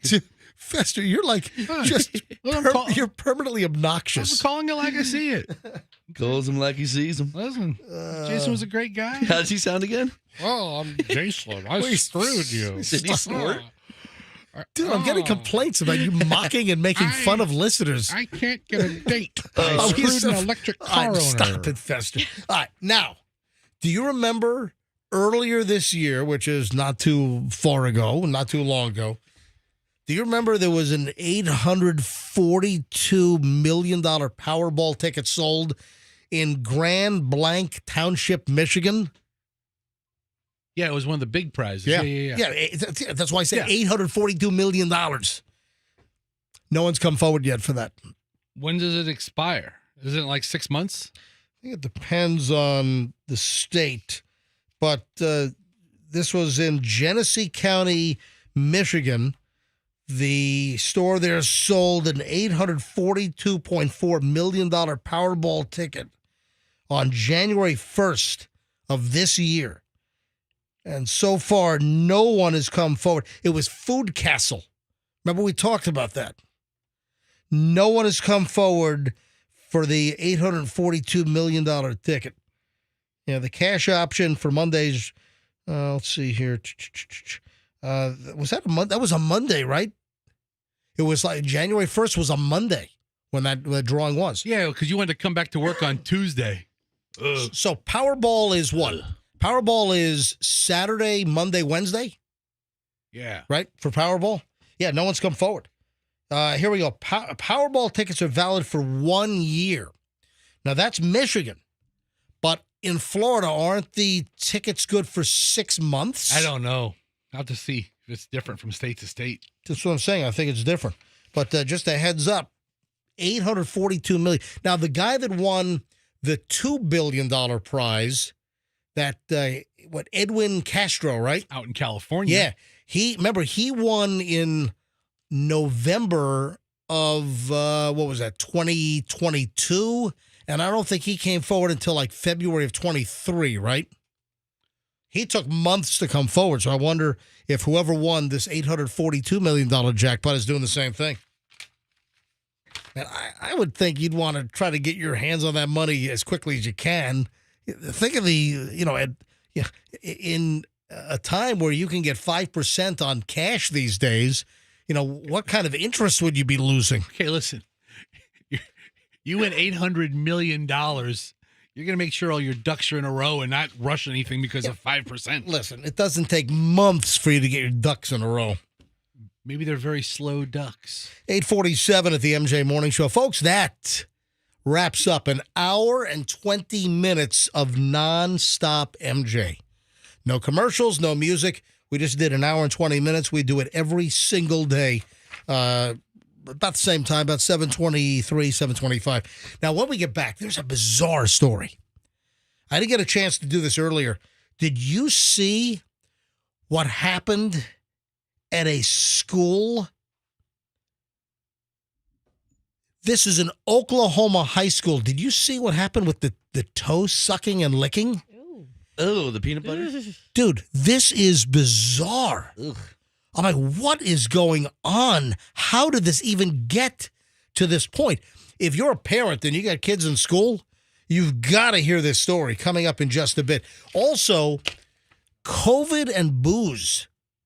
There's an interesting little situation with those who have had COVID and their handling of alcohol post getting COVID.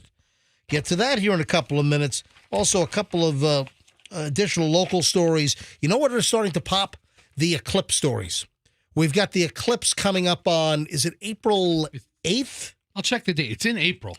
Yeah, but there are a couple of, April 8th. It's Monday, April 8th, the total eclipse, which it's going to be a certain band in the country that gets the total eclipse. And then as you spread out to the east and the west of that band, then you'll have a lesser percentage of eclipse.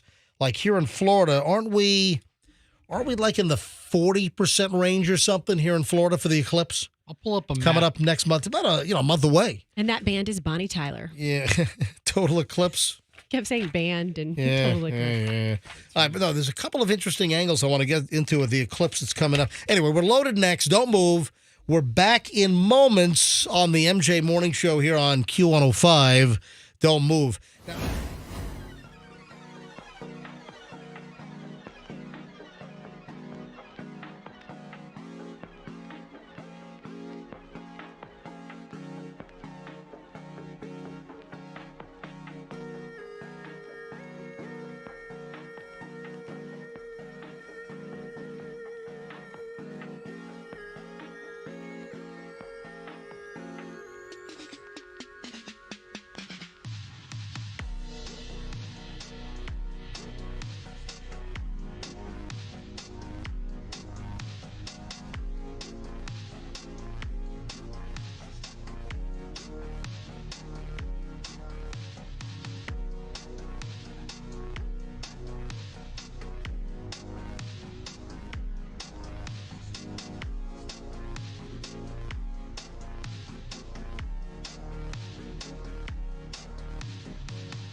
Okay. Everybody cut for 9 o'clock at the MJ Morning Show. Hey, tomorrow, I was going to do it today, but I forgot, and we were kind of jammed up anyway. I got to bring in something for you guys to smell. Okay. That's so funny because I was thinking I have something I want to bring in for you to smell too. Yeah, I got something for all y'all to smell. Somebody did last week. We're not going to get into that. But, okay, I want to hear about yours, MJ. Maybe don't give us too many clues. Maybe don't tell us like what it is. No, I'm not going to tell you right off the bat. Well, no, Okay. listen, I don't need to. It's not a secret. Michelle bought something that you use, and it just smells like ass. All right, but it's not supposed to. This particular item. Listen, I'm going to tell you what it is. It's not a secret. Michelle bought a new liquid hand soap, and it is the worst thing. I'm going to take a little, the little Solo cups. Yeah. I'm going to take this a Solo cup. I'm going to put a couple of pumps in it, and I'm going to bring it in tomorrow. And I'm just going to pass it around and see what you guys think. And Michelle's like, but it's jasmine. I'm like, I'm not really a fan of jasmine myself. I mean, I know it goes in a lot of soaps and stuff, but that's not my favorite. I've smelled jasmine before, and this is awful. And Michelle likes it, and it's like, well, if you don't like it, you don't need to use it. But could you just get the Myers soap? Just use the foamy soap like we have. That stuff's great. All I'm telling you right now is that this new soap that Michelle got, it's jasmine scented. It is horrific. Okay, guess what? I'm going to bring it in tomorrow. I'm going to bring in the little cup. I'm going to pass it around the room. And listen, you guys, if you don't think it's bad, then tell me. Guess what? I just Googled, why does jasmine smell like poop? Because that's what I think it smells like Because sometimes. she never showers. And it came up. And it came up. So we're not alone in thinking that it does. Some people don't like those white flower smells. They don't smell right. I might just bring in the whole dispenser. And I'm sure this company, and I think it's like a high-quality liquid soap. It's in a nice dispenser. It's a nice bottle. And I'm guessing they probably make other scents that I would probably like. But the jasmine is a horror show. Now, I'm going to bring it in tomorrow. I'm going to let you guys, we'll sniff it and pass it around. Oh, I can't wait. I can't wait. Okay, I have to tell you what happened to me yesterday. Yeah. Something was brought into my house. I am not going to tell you what it was, but all of a sudden it was in a different room and the air kicked on and I smelled this item and I started freaking out. Why are you not going to tell us what it is? Because I want you guys to have your eyes closed. I'm going to bring the item in here and I want to see if it just assaults why do your I have to smell olfactory. so much stuff? This is tomorrow as well? Do you want me to do it tomorrow? Do a double smell day or should we like... I'm going to puke. do it Tuesday, Wednesday. But I almost made everyone evacuate from my house. I was like, oh, what's that smell? What's that smell? Doug couldn't smell it, but me and both girls were like, yeah, we smell it too. I thought I ran over to our CO2 detector. I was like, what is this? What is this? So that's what I'm going to bring in. So tomorrow, offensive olfactory offenders. Mine and Roxanne's here on the MJ Morning Show. So just smell it. Just smell it Tuesday here on the MJ Morning Show. Don't we have a just smell it little sound from you, Roxanne? I'm sure. No, I think it was I want. No, yeah, here we go. Yeah. I want to smell it. There we go. Hey, so if I bring in my soap that I hate from Michelle, do you want to smell it? I want to smell it. There you go, yeah. I want to smell it. All right, there we go. All right, so tomorrow we're going to do some sniffing. Great. Sniffing here on the MJ Morning Show. Now, this is disturbing beyond belief. I can't even fathom this. How does this happen? An Oklahoma high school had a school-sanctioned event where you had students sitting on chairs like courtside, it seems like in a gym, and other students were on their knees on the floor licking and sucking the toes of other students at school. They had peanut butter on their feet. What the... Did they? It was a peanut butter toe licking contest. An Oklahoma high school is under investigation after a viral video of students sucking and licking one another's toes at a school-sanctioned fundraiser exploded this week. The disturbing footage shows at least 4 kids from Deer Creek High School lying on their stomach on what appears to be a gymnasium floor, furiously lapping up peanut butter off their peers' bare feet. Dude. What in the wide world of sports is going on here? That's awful. What in tarnation? Starving. Does anyone say tarnation? Is that just like a cartoon thing? Yeah, it's it. They say it. You have to travel deep into the hills. You got to hear this audio. And the audio is insane. They are going to town on one another's feet. All right, listen to this.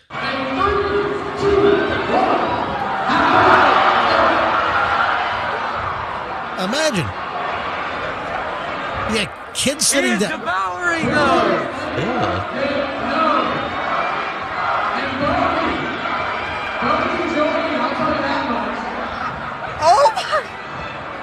At what point, even in the planning stages, how does everyone not come forward and say, you know what?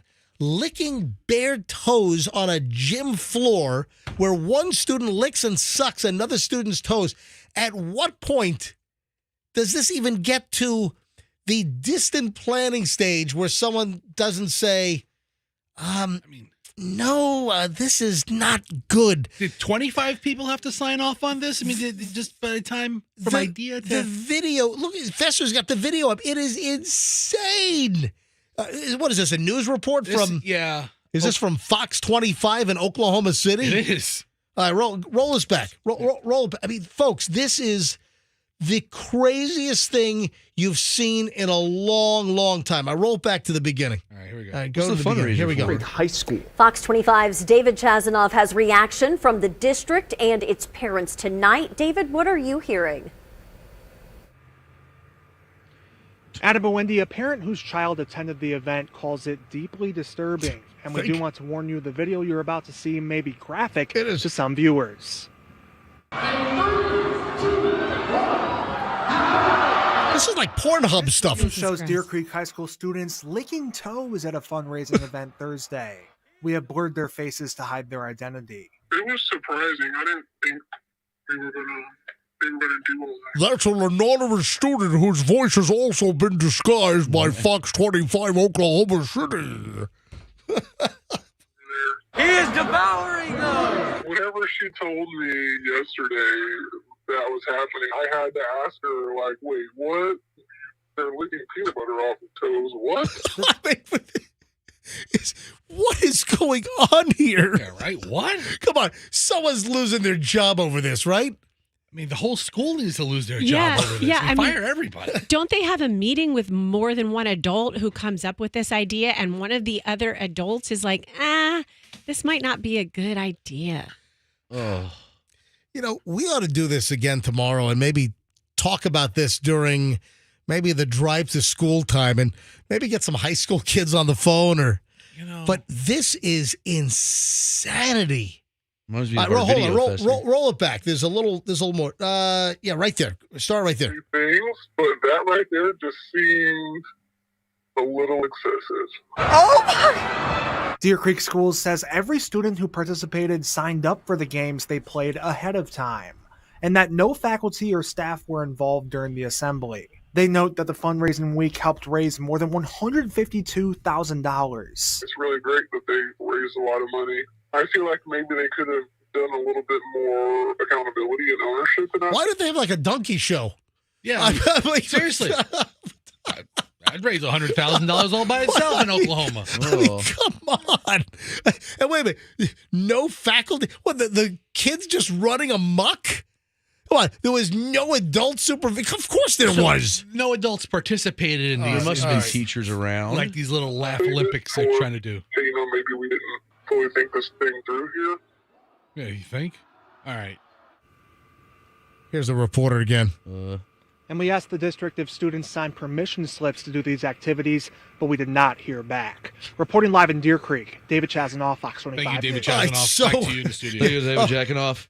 What? What's his name? Dude, Chazanoff? I just... Oh, my God. Dude, I just dumped that. Sorry. I got to hear his name What now. did you just... I thought his name... David, it's Chaz. Dude, Chazanoff. You can't Chazanoff. say that. I just dumped you, Froggy. I thought that was his name. What is Jack the is matter his with father. you? Wow. Jack Chazanoff. Roll the end. Slips to do these activities, but we did not hear back. Reporting live in Deer Creek, David Chazanoff, Fox 25. Oh, he's David Chazanoff. Yeah, Chazanoff. David Chazanoff. His father's Jack There's no- Chazanoff. We stop it, Fester. I'm already 5 seconds down on the dump. Favorite song is "Beat It." Stop. Oh, good Stop one. it. Michael Jackson fan. That guy's not real solid of a reporter, is he? Yeah, that's 12 seconds in between every time he talks. All right. Could have let it breathe for a little bit before I start talking. All right, that is disturbing video. I don't know. Do you remember there was like something in a school auditorium or in a gym maybe a year ago where there was like a piece of plexiglass and teachers were on one side licking off whipped cream and students were on the other, Oh, and yeah. it looked like they were. Yeah. These school fundraiser, Laugh Olympics type things are just bad ideas Yeah. altogether. Can't you just get a freaking dunk tank? No kidding. All right. Right? I mean, Put the fat kid in a dunk tank and just raise some funds. we ought to bring that up again on tomorrow morning show. How about a good old-fashioned cockfight? Just All bring in right, some chickens. Froggy, we stop. Sorry, it's a All right, chicken. And you thing. can bring in David Chazanoff as like the celebrity All right, judge. moving along. New research is asking the question, is there something to the fact that people just don't seem to be able to handle alcohol the way they did prior to a major milestone in our lives? Interesting. And yeah, that would be the COVID pandemic. So if you can't handle alcohol like you did prior, now there's a whole article that's published at Stanford's post-acute COVID-19 syndrome clinic, and they have evidence in a recently published medical paper of a relationship possibly between the COVID virus, the SARS-CoV-2 infection, and increased alcohol sensitivity. Specifically, a number of patients at the clinic reported feeling significantly worse symptoms of headaches, fatigue, hangovers after drinking. And one woman claims that she couldn't move after she had a single glass of wine. Yeah, it's a peer-reviewed article. The authors say there's no definitive link between COVID and alcohol sensitivity, but there needs to be further study. There have been reported cases already of how prevalent this is in patients with chronic fatigue. To cut through the medical mumbo-jumbo, they say that there's significant evidence, or there's significant anecdotal evidence that people are saying that drinking after they had COVID versus before we even had COVID, or before it was ever an issue, before there was a pandemic in 2020, that people dealt with, processed, and felt differently with alcohol. And that some people that have had COVID are having difficulty with alcohol after the fact. I hate to break it to them, but many of them just maybe 4 years older, and it's just harder for your body to process alcohol the older you get. I don't think 3-4 years is, I guess we're coming up on 4 years, really. All hell broke loose here in the U.S., mid to late March of 2020. It was going around before that. Well, not much. I mean, the early cases here in the U.S. were January. My infant had it in December. Nah, I doubt it. The whole hospital she was at had it in December. Yeah, he doubts it. Oh, He does. well, let's hear your medical take. Hold on, but the first cases were reported in the U.S. in Chicago, Seattle. Don't you read the follow-ups to things? You can't just read the point-in-time article. No, if you look back, you will find plenty of data that shows that blood work of people who had the virus since October of 2019. They found cases that in the United States. I don't know.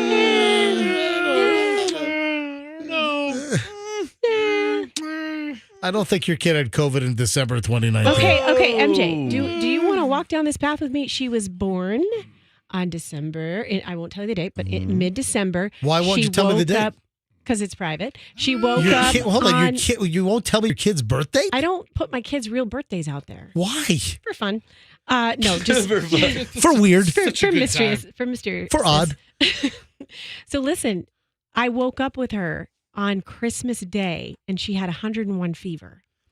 But you don't know if it was COVID. You don't know if MJ, will you let me complete the story? You might find out. Let her We took her to the emergency room because Right. when you have an infant and they have a fever, do not call your pediatrician. Do not pass go. Go straight to the ER.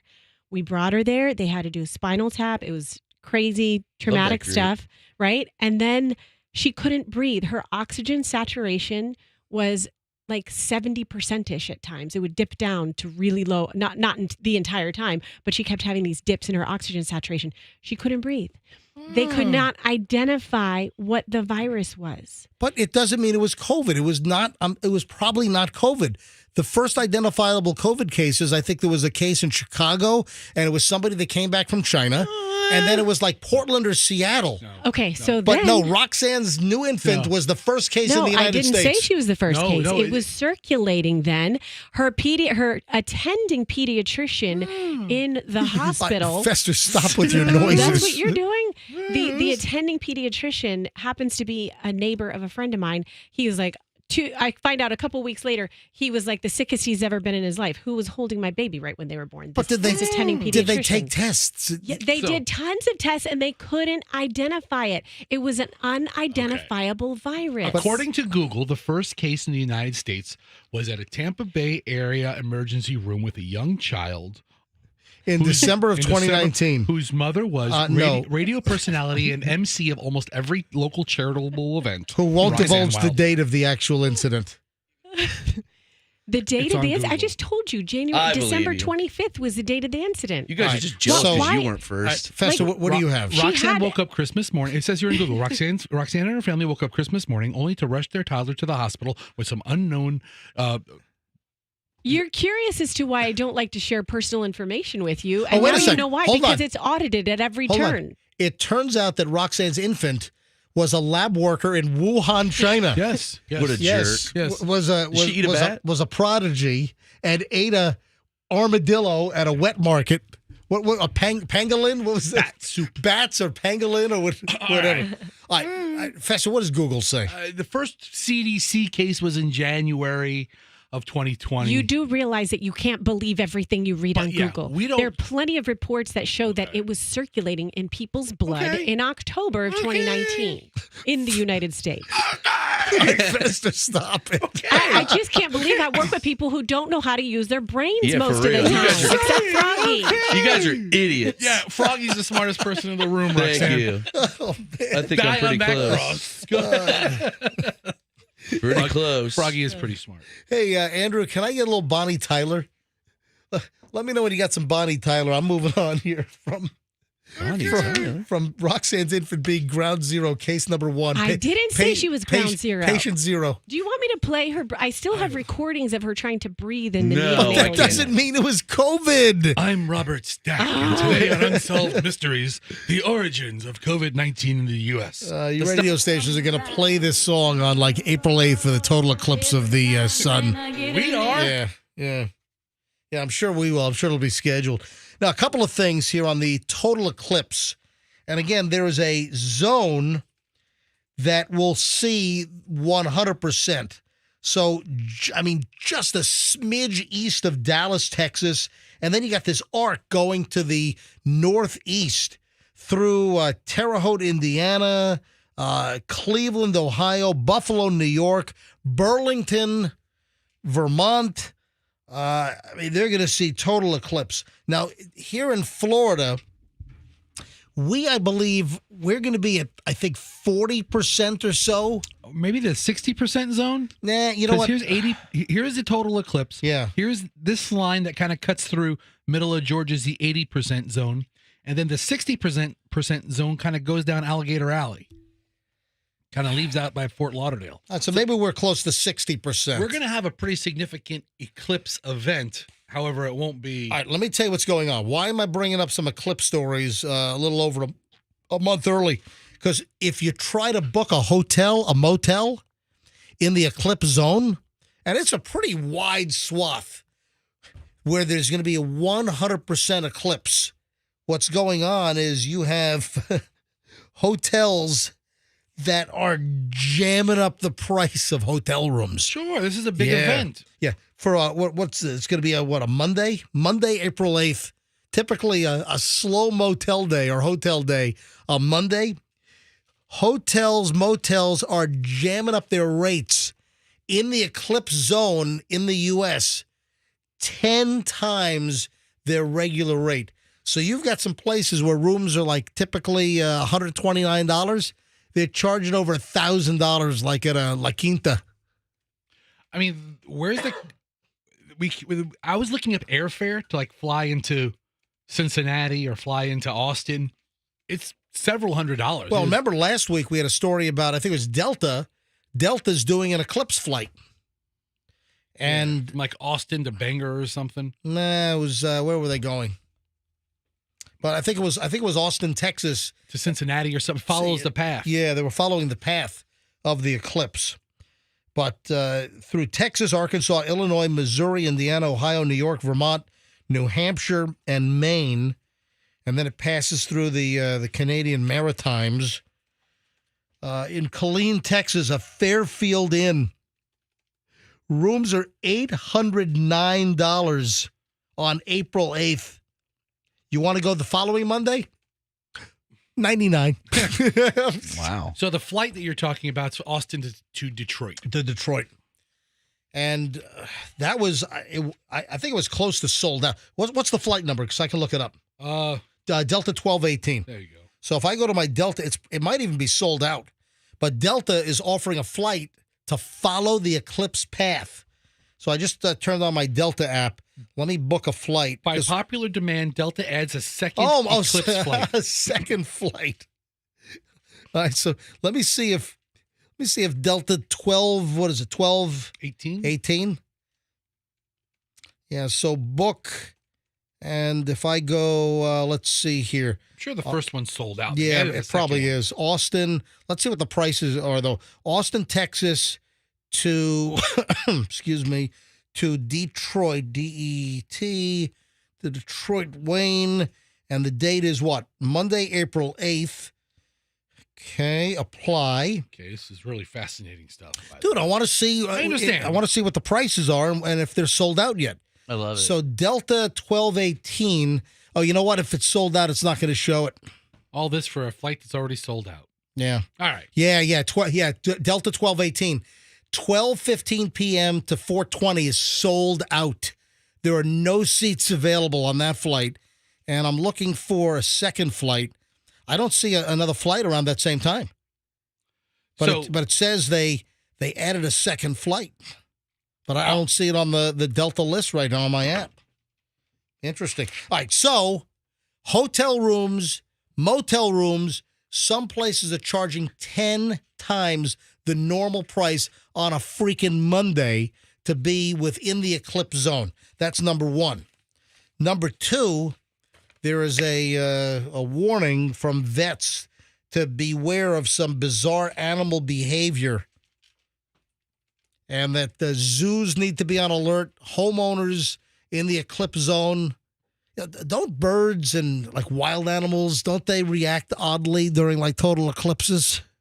I guess. Yeah, they all just doo-doo at the same time. Yeah. Why do you gravitate to the same? You got the same three things, Froggy. It's like I remember stories of like animals running before an earthquake, and the people are just watching. Like, what are these animals doing? There was a tsunami. Or tsunami, exactly. Yeah, absolutely. So beware of bizarre animal behavior. You know what I went to look for last night, and I found them? I have 4 eclipse glasses. Ooh, really? Left over from the 2017 total eclipse. But I think there's an expiration date. I think they have like a recommended shelf life. How is so? Listen, it's a cardboard glasses with this opaque, very dark black lens. Are you going to trust a piece of cardboard with filaments to protect your eyes? Well, that's the. Should I get brand new ones? Yeah, look, the Eclipse packs are already for sale. Here's a 10-pack on Amazon for $13.99. I mean, by the time you realize it's going to burn your eyes, it's too late. Let me recommend something right now, though. If you want, and we're going to be somewhere between, I guess, 40 and 60% as far as the eclipse goes here in Florida. It's going to be a pretty dramatic event. It'll be an interesting event. But if you're curious, if you're interested, hurry up, get the Eclipse glasses now because they will sell out. And then you're going to have places like gouging you for, we still have a month before the Eclipse. Get them today. Yeah, so you ought to just order these Eclipse glasses. You have to see it's that bad, people. Yeah, before they sell out and before the price gets all jacked up beyond belief. 9:26 at the MJ Morning Show here on Q105. Final chunk of the MJ Morning Show is next here on a Monday. Before we get into the next segment, quick break, and I want to mention that Two College Brothers is not only the best moving company around.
$9:33 at the MJ Morning Show, and a little bit of breaking news. This just rolled out a little while ago that the Bucks and Mike Evans have agreed to a 2-year, $52 million contract, according to Mike Evans's agent. So the whole entering free agency next week, I guess that point is moot. So it looks like Mike Evans will be back with the Tampa Bay Buccaneers. Gene, what do you think of that? I think it's a great thing that he's going to be back with the Buccaneers. The 20 or the 10, the 5 touchdown. What's Gene's contract? I want a $50 million a week. He deserves it. Oh yeah, he does. Yeah, so this just out, ESPN reporting that the Tampa Bay Buccaneers and 5-time Pro Bowler Mike Evans have reached an agreement on a 2-year, $52 million contract that includes $35 million guaranteed, according to his agent, Derek Gilmore, who probably gets, 2-3% of that? He's going to pay it himself. Yeah, he's going to get paid, absolutely. Evans, who was to enter free agency next week, now has a real chance to start and finish his career as a Buck for life. Wow. Gilmore said the deal, which averages $26 million per season, is the largest for a wide receiver this old on his third contract. You should have left. Yeah, listen, Mike Evans clearly has plenty of juice left in the engine. Now, will Baker Mayfield re-sign? I mean, I think it's a good sign the Bucs stepped up, and they're paying Mike Evans some good money here. Congratulations, Mike. Yeah. Hey, Mike, why don't you treat the whole MJ Morning Show to the car of their choice? What would you, Roxanne, what kind of car would you like? Would you like a Ferrari, Lamborghini? What would you like? I'm good. I think maybe I'll have another BMW. There you go. Get another BMW there. I'll take a 92 Volkswagen Fox, cherry red, manual. There you Stick go. Shift. Thanks, Mike. Congrats, Mike Evans. So, of the $52 million deal, I mentioned $35 million guaranteed. So, what are their performance bonuses? No, good for him. That's the deal, is $52 million, but guaranteed. So if he gets cut next year, they still owe him $35 million. Yeah. All right. Listen, I think that Mike Evans is at least good for another 2 seasons. Not unless he breaks his leg in 6 places. Dude, why would you say that? It happens. It's football. Anyway, so don't you want to go somewhere else, Mike, and learn and go to another team and see other things? Yeah, let's go to Cleveland. Yeah, Cleveland's beautiful this time of year. Yeah, sure. Cleveland is never beautiful. Rock and Roll Hall of Fame. Yeah. That's about it. So is Baker Mayfield next? Will he be signed Here's hoping, man. I'm not going to be able to even sleep until it's a done deal. Stop being a wise ass. After Baker, you get the butcher and the candlestick maker, and you just reunite them. Did anyone see Dune over the weekend? Fester, were you there with your kids watching Dune? No. My kids don't give a crap about Dune. I can't get them to sit down to watch Dune 1. If you go to Dune, like this past weekend, were you able to get the butthole popcorn bucket? No, don't say that. I said that. Hold on. Do you know, seriously, do you know what that is? Yeah, you put your hand in there. Yeah, this has been like talked about for like a month now. They had a special Dune butthole popcorn bucket? They have a Dune popcorn It's bucket. supposed to be an alien. And it looks like it's like an alien, rectum. You stick your hand in the alien rectum to get the popcorn out. Oh my God! It looks like in dude. I'm not making this up. This is so disturbing. I'm telling you, you stick your hand into like this alien like rear receptacle. Oh my goodness, dude! I'm not making this up. This is awful. Stop. This is the most disgusting thing I've ever seen at a movie theater. I wonder if it's still available because this was being talked about like a couple of weeks ago. Movie theaters already were utilizing the Dune popcorn bucket as kind of like a pre-promotion thing. So I wonder, can you still get, the movie theaters still have this really creepy, I think it was AMC only. But popcorn. Yeah, I think only AMC theaters had the Dune, butthole bucket. That's what it looks like. I don't know what to call it. It's the sphincter. It's Would you like extra butter on it? Like, here's one for sale on eBay for $846. I mean, these will be a collector's item to some nerds. Oh yeah, the guys that have all the Star Wars figurines like set up in a third bedroom all along the wall. And this here is my Dune 2 popcorn anus cover. It's a teenager's dream right there. Now hold on a minute. Let's go to phones here just quickly. If you went to Dune over the weekend, and you went to AMC, I think this was an AMC exclusive. Are they still selling the bizarre popcorn rectum bucket? Can you still get it? 800-990-1047. I'm sorry. 800-990-1047. If you went to see Dune, and listen, the reviews are great. People say that it's visually stunning, that the cinematography, the special effects are just incredible. It's not really my genre of movie. Michelle was yelling at me last night about this, about I need to see, Michelle thinks I only like Goodfellas movies. Michelle thinks you like good movies. Listen, I like good movies, absolutely. But yeah, do I love a good mob movie? It's like how you liked Oppenheimer. I don't even know how anybody liked that movie. That movie was awful. No, it wasn't. Oh my God, with all the visual garbage. Oh, dude, come on. Oh, so, all right, I'm sorry if it's a couple of clicks above your IQ level. All right, please. That movie is so weird. Did you see the movie's all over the place? All right, did you see the SNL parody of the Dune bucket? You know what? I missed that. That was not this Saturday, but I didn't see it. Was it all teenagers taking them to the room? It's all teenagers, and they go right to the bathroom with it. One guy takes it to the prom. God, Mom, leave me alone. One guy's popping champagne. And he's leave me alone with my Dune popcorn bucket. Oh, man. All right, let's go to phones on this. Can you still get the Dune popcorn bucket, or are they all sold out at AMC? 800-990-1047. Or did you see anyone with it? Anyone at the AMC movie theaters over the weekend with this funky, weird, bizarre popcorn bucket? All right, 800-990-1047. Just out of curiosity. And, Michelle gave me a, ration of crap last night about it. She said, hey, you want to go see Dune? I'm like, no, it's not my thing. But I've had multiple people say, I really need to go see or go back and watch the Dune from 2021, and that I need to go see the new Dune because from a cinematography standpoint, it's supposed to be incredible. Let me grab line 5. Hi, good morning, MJ Morning Show. Who's this? Line 5, are you there? Hello? Freddie, you there? Oh, yeah. Okay. I'm sorry. I didn't hear my name. Yeah, no problem, Freddie. All right, Freddie, did you go see Dune over the weekend? Yes, I did. And they still have the buckets, and it's supposed to be the design for the worm that makes the spice. But if you're not, like Froggy said, if you're not familiar with the movie, that's not what it looks like.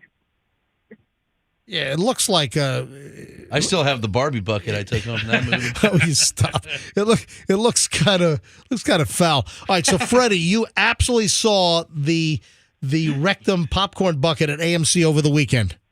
Yes, and I didn't get any popcorn because of it. Thank you, buddy. All right, so it's still available. It looks painful. Yeah. Why are people selling these for $800 on eBay if you can just go to AMC and buy one? Hey, you stick a fleshlight in a popcorn bucket. Froggy, that is foul. That's what it looks like. That is foul. Exactly what it looks like. That's foul. Ugh. All right, now, can you go to the snack bar at a movie theater if you don't buy a ticket? See, that's the thing. It's behind the ticket. Yeah, taker. it is. So you But can't let's say you can't get in. Let's say you just want some movie theater popcorn. Will they let you just walk to the counter to buy a $10 bag of popcorn? We should try that. I don't think so. I mean, I'm sure you can talk to the ticket guy and say, look, I'm only here for the popcorn. And I mean, if you're going to pay $15 for a bucket of popcorn. I would think that they would be thrilled to sell you a $17 Coke. Yeah, no kidding. I'm going into diabetic shock. I need a soda. I think that's the thing. Once you get trapped in there to watch the movie, you have to pay their prices. They're happy to invite you in.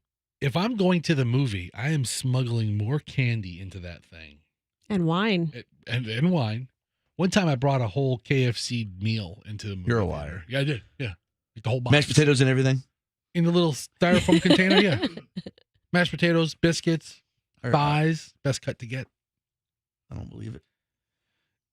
I got to get one of these buckets. Yeah, me too. I'll tell you what, why don't you go get a bucket today and bring it in tomorrow? Yeah. If I get a bucket today, I'm taking tomorrow off. Stop it. A bucket is suck it. Yeah, I mean, this, Roxanne. That's disgusting. and This true. bucket, not disgusting. these have been around for like a month, I think, because they were selling them prior to the movie as an anticipatory promotional item. Who would want the anus bucket if you're not going to see the Dune movie? I mean, you're sitting in Barbies. No. Getting your popcorn. Does it make that sound? I don't know. But anyway, hey, so moving along here in the final moments of the MJ Morning Show, you've heard of Cocaine Bear, right? Yes. What about cocaine rollerblades? Huh? A pair of suspicious-looking rollerblades whose wheels were infused with cocaine then led police to seize thousands of dollars worth of drugs from a house in Kenosha, Wisconsin.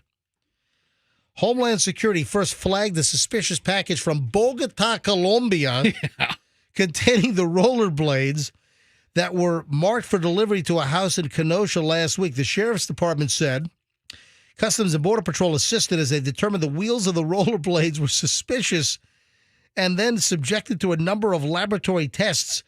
The wheels were infused with a gelatin-like substance that tested positive for the presence of cocaine. They formed the rollerblade wheels essentially out of cocaine to smuggle coke into the country. So, golly, how do they find that? I mean, they're very creative. They come up with all kinds of ways. I've seen them make like lamps out of like powdered cocaine. And they'll ship them in crates, and you melt or you reconstitute, and it turns back into the. I mean, they have come up with over the years the most bizarre ways to smuggle cocaine, and now rollerblade wheels made out of cocaine. do you think like the Pablo Escobar of the operations, like, that is very good job, fantastic, you get a raise? You know, because tons of rollerblades come out of Colombia. I mean, when I think of rollerblade capitals. Yeah, Colombia is one of the big rollerblade producers on the planet. Bring me out the rollerblades. If you look at the GDP of Colombia, rollerblade production is like fourth. Oh, my God. It's like coffee, cocaine, and then rollerblades. That's how they get around. 9:45 at the MJ Morning Show. Before we get out of here, how about some free concert tickets? Oh, look at this. New Kids on the Block. Whoa. Yeah, NKOTB. Mid-Florida Credit Union at the Amphitheater on Friday, July 19th. New Kids on the Block.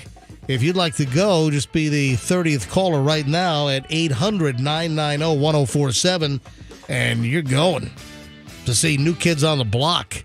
So caller 30 right now, 800-990-1047, and good luck on that. We'll see you back here tomorrow, folks. We're going to do a little sniffing on the show tomorrow. Oh. Yeah, I got to bring in some stuff for you guys to smell. I think Roxanne's bringing in something as well. Mm-hmm. It's going to be a big olfactory smell fest tomorrow on the MJ Morning Show. Have a great day, folks. We'll see you back here tomorrow on the MJ Morning Show on Q105, and let's be careful out there.